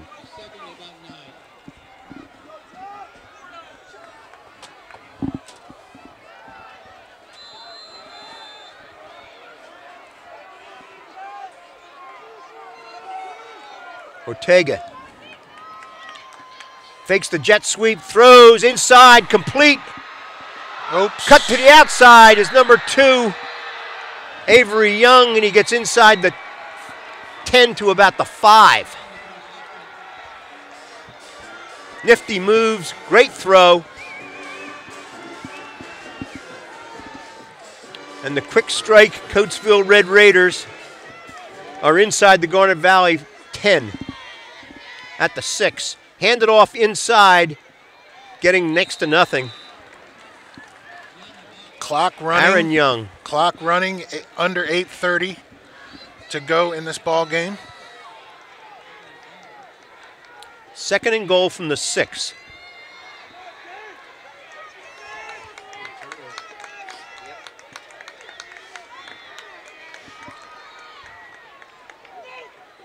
Motion man. He throws to the motion man, number 6, and he's into the end zone. That's Dupre Bryant.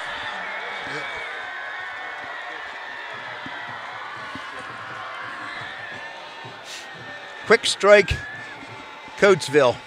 Yep. Didn't waste much time getting down there. Critical play was that backwards throw that bounced, and Yep. they picked up a long first down.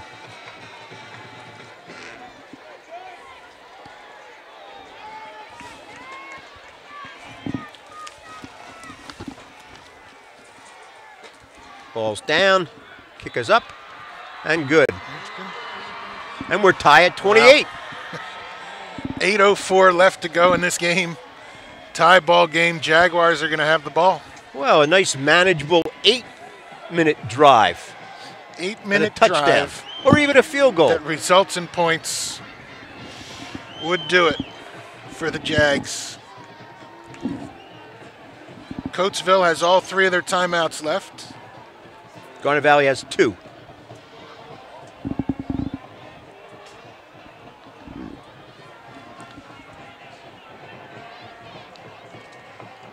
At halftime, Coatesville changed its kickers.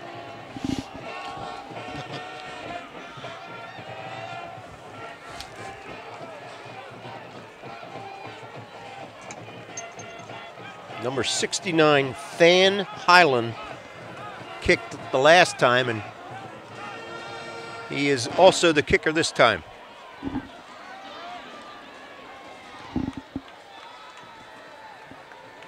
Doherty and Guy are deep.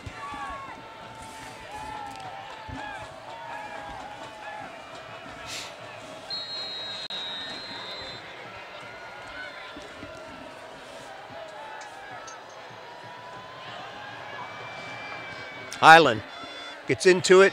Okay. Doherty takes it at the 10, 20, 30. Brought down at about the 32-yard line.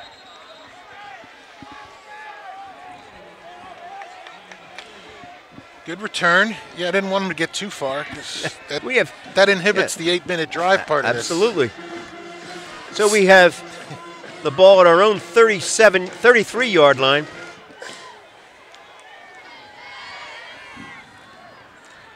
.7:58 on the clock. 7-minute and 58-yard drive and a touchdown. 67 yards between the Jaguars and victory.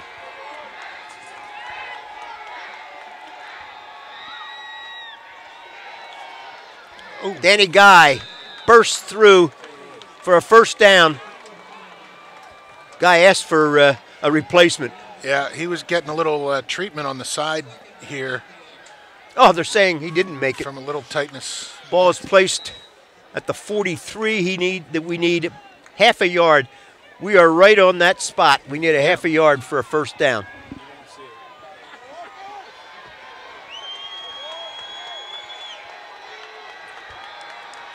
Lassik's the lone setback. And he takes it off left tackle. First Then down. he gets the first down to the 45. That's good. That's good.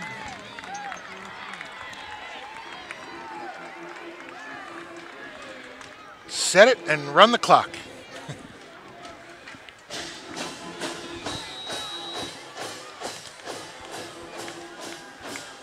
Austin Patton is now in with Lassick.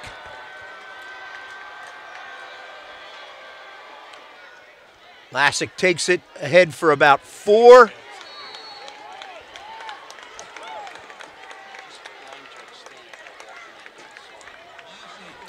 Pick up a 5. Ball's right at midfield. Garnet Valley needs to get to the 45 of Coatesville. 6:40 remaining. The game is tie at 28.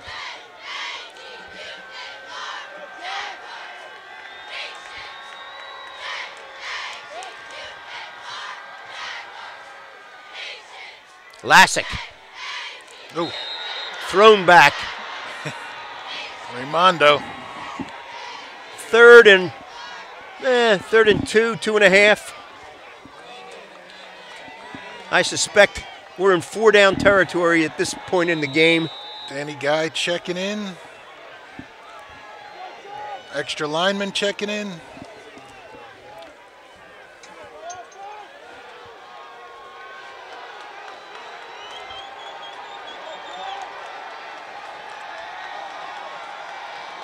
Guy is the lone setback. He takes it off left tackle, does not pick up the first down, is thrown back.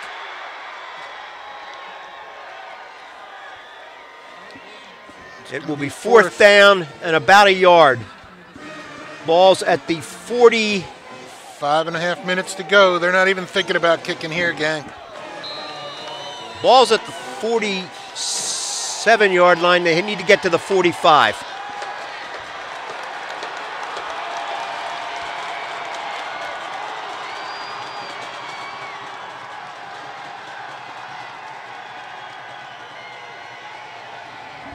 Seven seconds left on the play clock.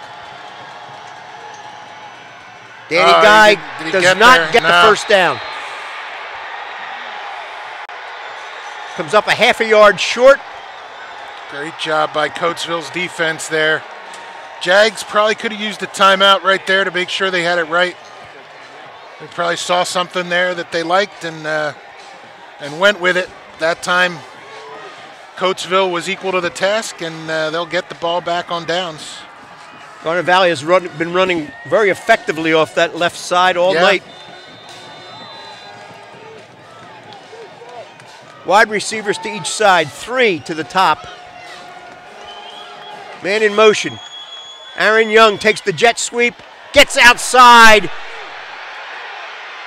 Knocked out of bounds, but not till after he picked up the first.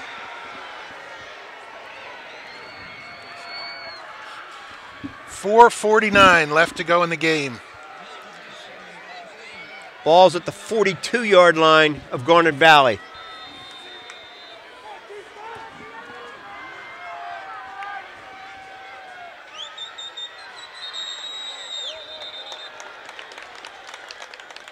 Motion. First and 15.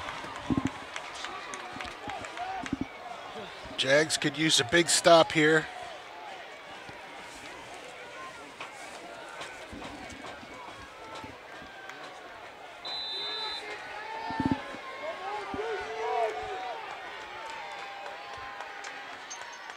Ortega straight up the middle, and he's knocked down short of the original line of scrimmage at the 45. They need to get to the 33 for a first down. Second down and 12.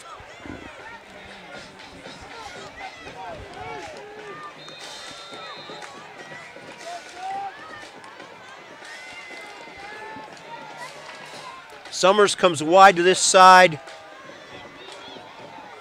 Alexander in the slot. Garnet Valley's D-backs are right up on them. Fake the jet sweep. Ortega has plenty of time, and no! He's nailed by Cade Brennan. Ortega never saw him coming. No, and he just was camped out there, and Cade Brennan just closing on him like a freight train. Coming down, he never moved, never made a thing, couldn't even feel the pressure. Big sack by Garnet Valley. Cade Brennan. 3rd and 19. And the crowd comes alive. Ortega back to throw. Here comes a rush again. He steps up in, throws deep, incomplete. It will be 4th and 19.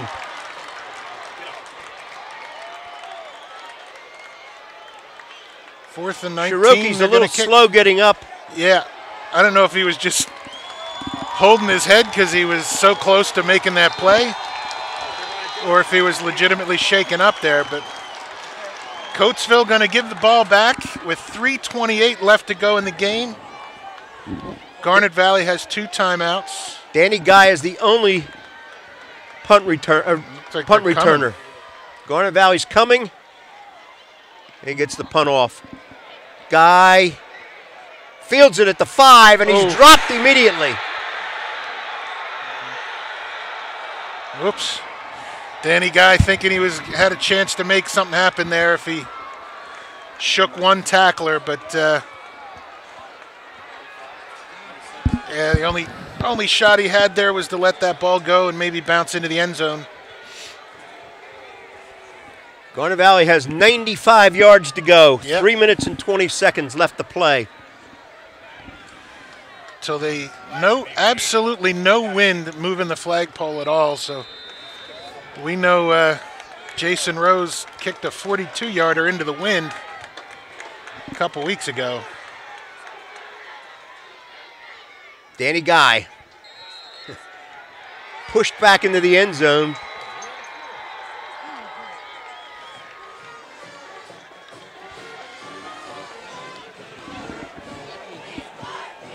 No gain on the play.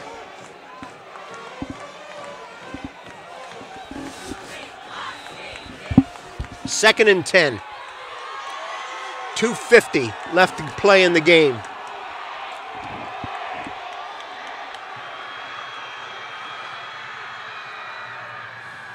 Lassick pitches the Guy. Guy's got a blocker. Out over the 10. Close. To the 12,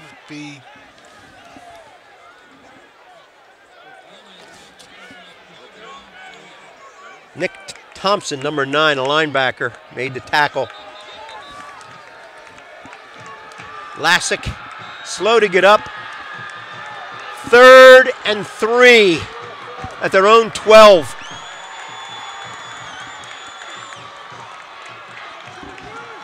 3rd and 3 at your own 12 play.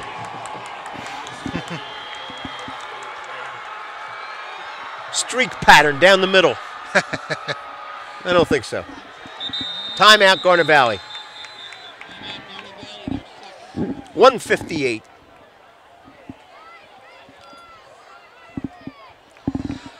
Jags' second timeout. They do need the right play. They're Danny Guy on that last tackle looks like he might have landed funny or maybe hit his head on the turf. They're giving him some attention down on the sideline.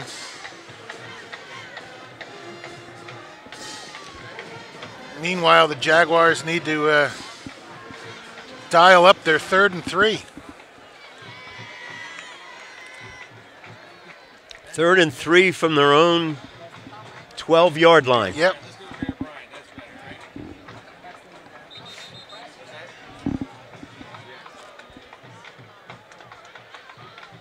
See what they got here. They might opt to leave this in Palace's hands.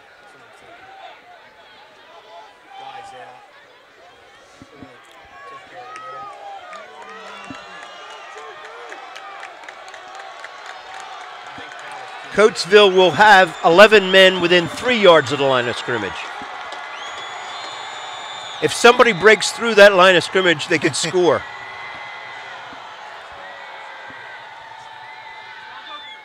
Throws down the middle. John Rickey is open. 40, Hold the ball. 50. Hold the ball. At the 44-yard line. Oh, we're waiting for that one. Waiting for that Jerry one tonight. Montella and Dave Mink called that play. He's lucky, Palace. Lucky he had some time to get that one off. Laid it in there nice. Nobody covering John Rickey at all. Everybody boxed up in there. 1:45 remaining. Garnet Valley at the 43-yard line of Coatesville. Lassick picks up a few inside the 40. 1:25. And the clock running.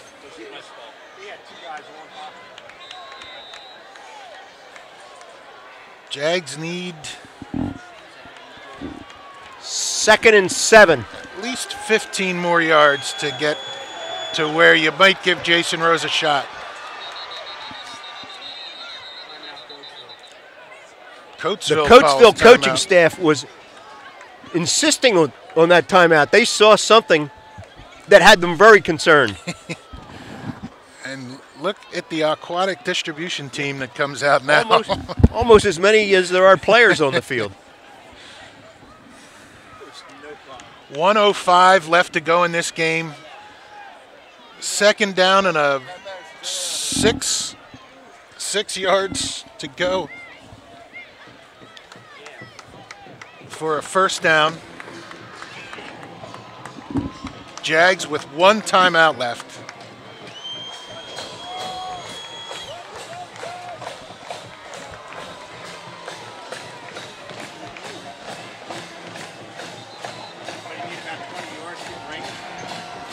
Yep. 20 yards to get Jason Rose to get into Jason Rose's extremities of his range. Well, 15 to get to where he kicked from a couple weeks ago. Coatesville right up on the line of scrimmage. Lassick picks up a couple to about the 38. Clock runs 55 seconds. Trying to get a play in quickly. 50 seconds. 3rd and 3, 3rd and 4. 40 seconds. Lassick short of the 1st down. 4th down. Garnet Valley calls time.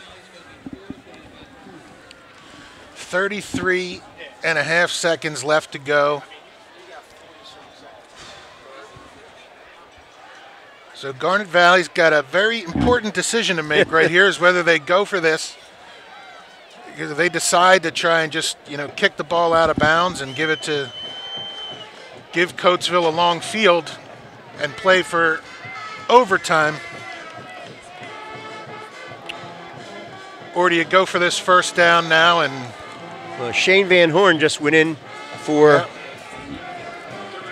Glacken, so they're going to go for it. And remember, they threw that same pass down the center of the field last week to Shane Van Horn. The one that they just threw to Ricky, they threw to Shane Van Horn last week. So we'll have a 2 tight end formation. Garnet Valley has no timeouts. Now Shane Van Horn comes out. And Doherty goes in. And they run that screen to Doherty. That flanker screen to Doherty has been effective.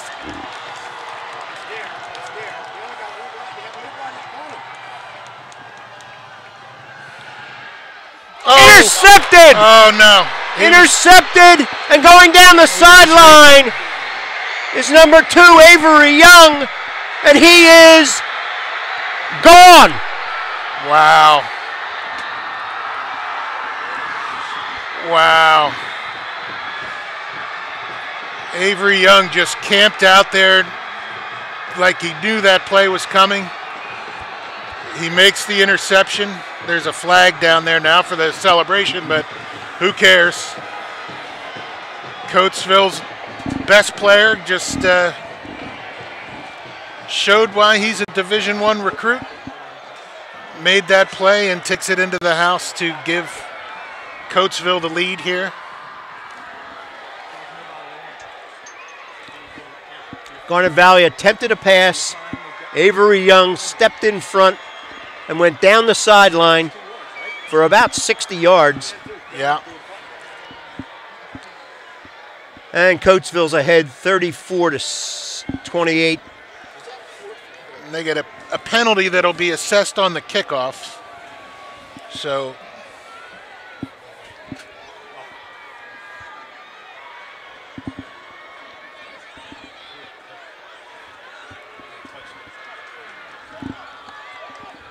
unsportsmanlike conduct, that celebration. Yep.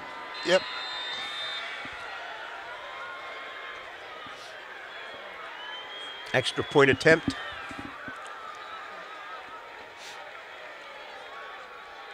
The kick is good.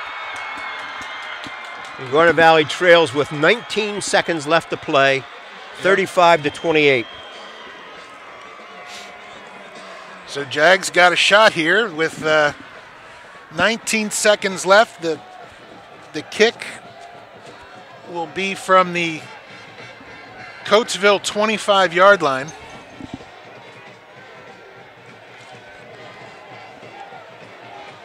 I'm sure they're not going to kick anywhere to encourage a return.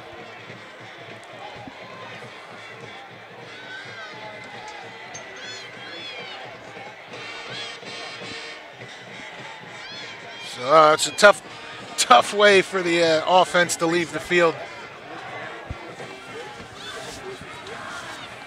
2 or 3.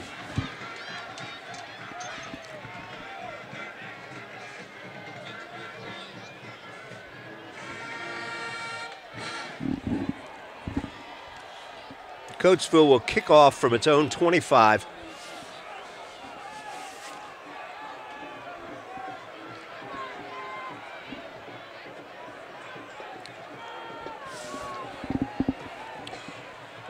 Danny Guy and Kevin Doherty standing at the 25.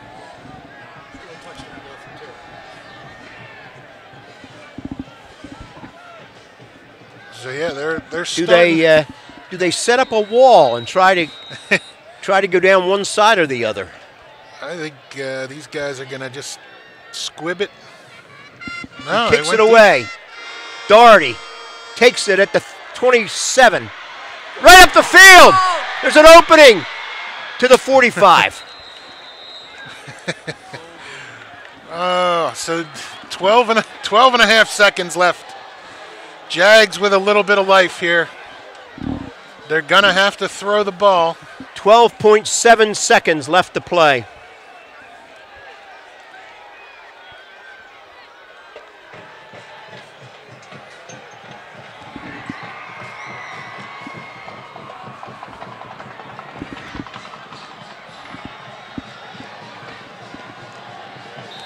Jason Rose in at wide receiver. John Rickey going split to one side. Kevin Doherty is the deep running back. Oh, and they're trying to get somebody else on the field. Westberg. Nick Westberg.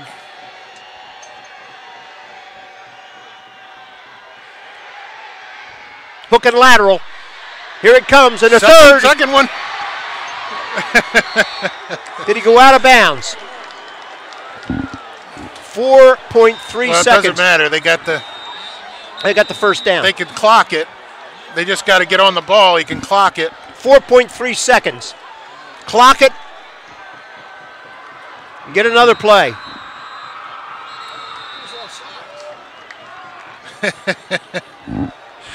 Wow, here we go. The Jags. Now they ran 2 seconds off the clock. Well, the clock starts when he snaps, and then he's got to blow it dead. So 25-second clock runs. This isn't like a timeout, so they got to get a play in a hurry. 15. Kevin Doherty's in at flanker.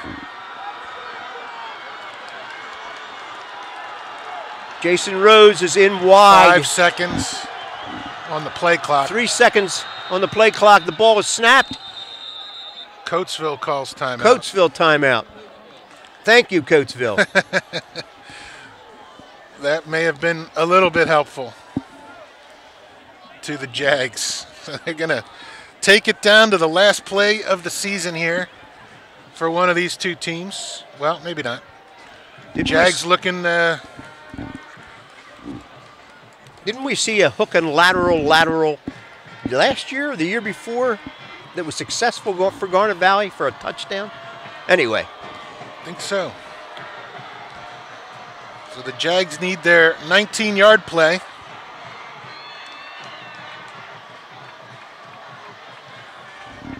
The entire huddle's embraced.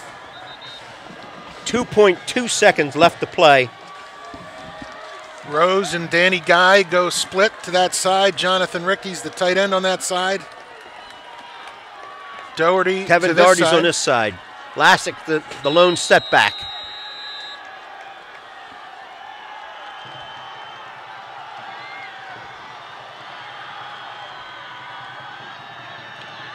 Down the middle, intercepted at the end zone, at the goal line. Yep. Game is over. Game's over. Season's over for the Jags. They lose 35-28, but anybody who came here to the Mo tonight, and anybody that was able to watch, certainly got their money's worth out of this district final. Jags, sure, very, very disappointed, but I know they executed an almost flawless game plan till the very end, and 2 interceptions late. Yep. One of which was returned for a score. One prevented a score. And the Garnet Valley faithful in the stands gave Garnet Valley a standing ovation. Yep. Garnet Valley 28. Coatesville 35. And another wonderful roller coaster ride of a season comes to an end for the Jags. So much to be proud of going through this deep run again in 6A, being one of the smaller schools in 6A and making it to the Final 8 in the state and coming within seconds and inches of pulling that one out. So, a long, successful season. I'm sure the coaches will be letting them know just that. There's General Widely said in his speech couple weeks ago that, which is something coaches say all the time, but this team really lives it. You practice hard, you play hard, you leave it all on the field, and there's really nothing to be ashamed of at the end of the day. These guys made it really exciting. I think there's some that thought this would be a kind of a 2-score or more game, and this was just a slugfest the entire time, and it was really, really a fun game to watch. Our entire crew has been with you for 14 games now. Garnet Valley advanced to the District 1 championship game in 2 successive seasons to come away with losses each time. Our crew includes Ben Hoyt, Alec Eskin, Goody Marcuson, Cade Marcuson, Jerry Montella, Don Mink, and Pat Patterson. We're pleased to have brought you this season, a very successful one for Garnet Valley, ending on a disappointing note. Good night, everyone. Good night. We'll see you next year.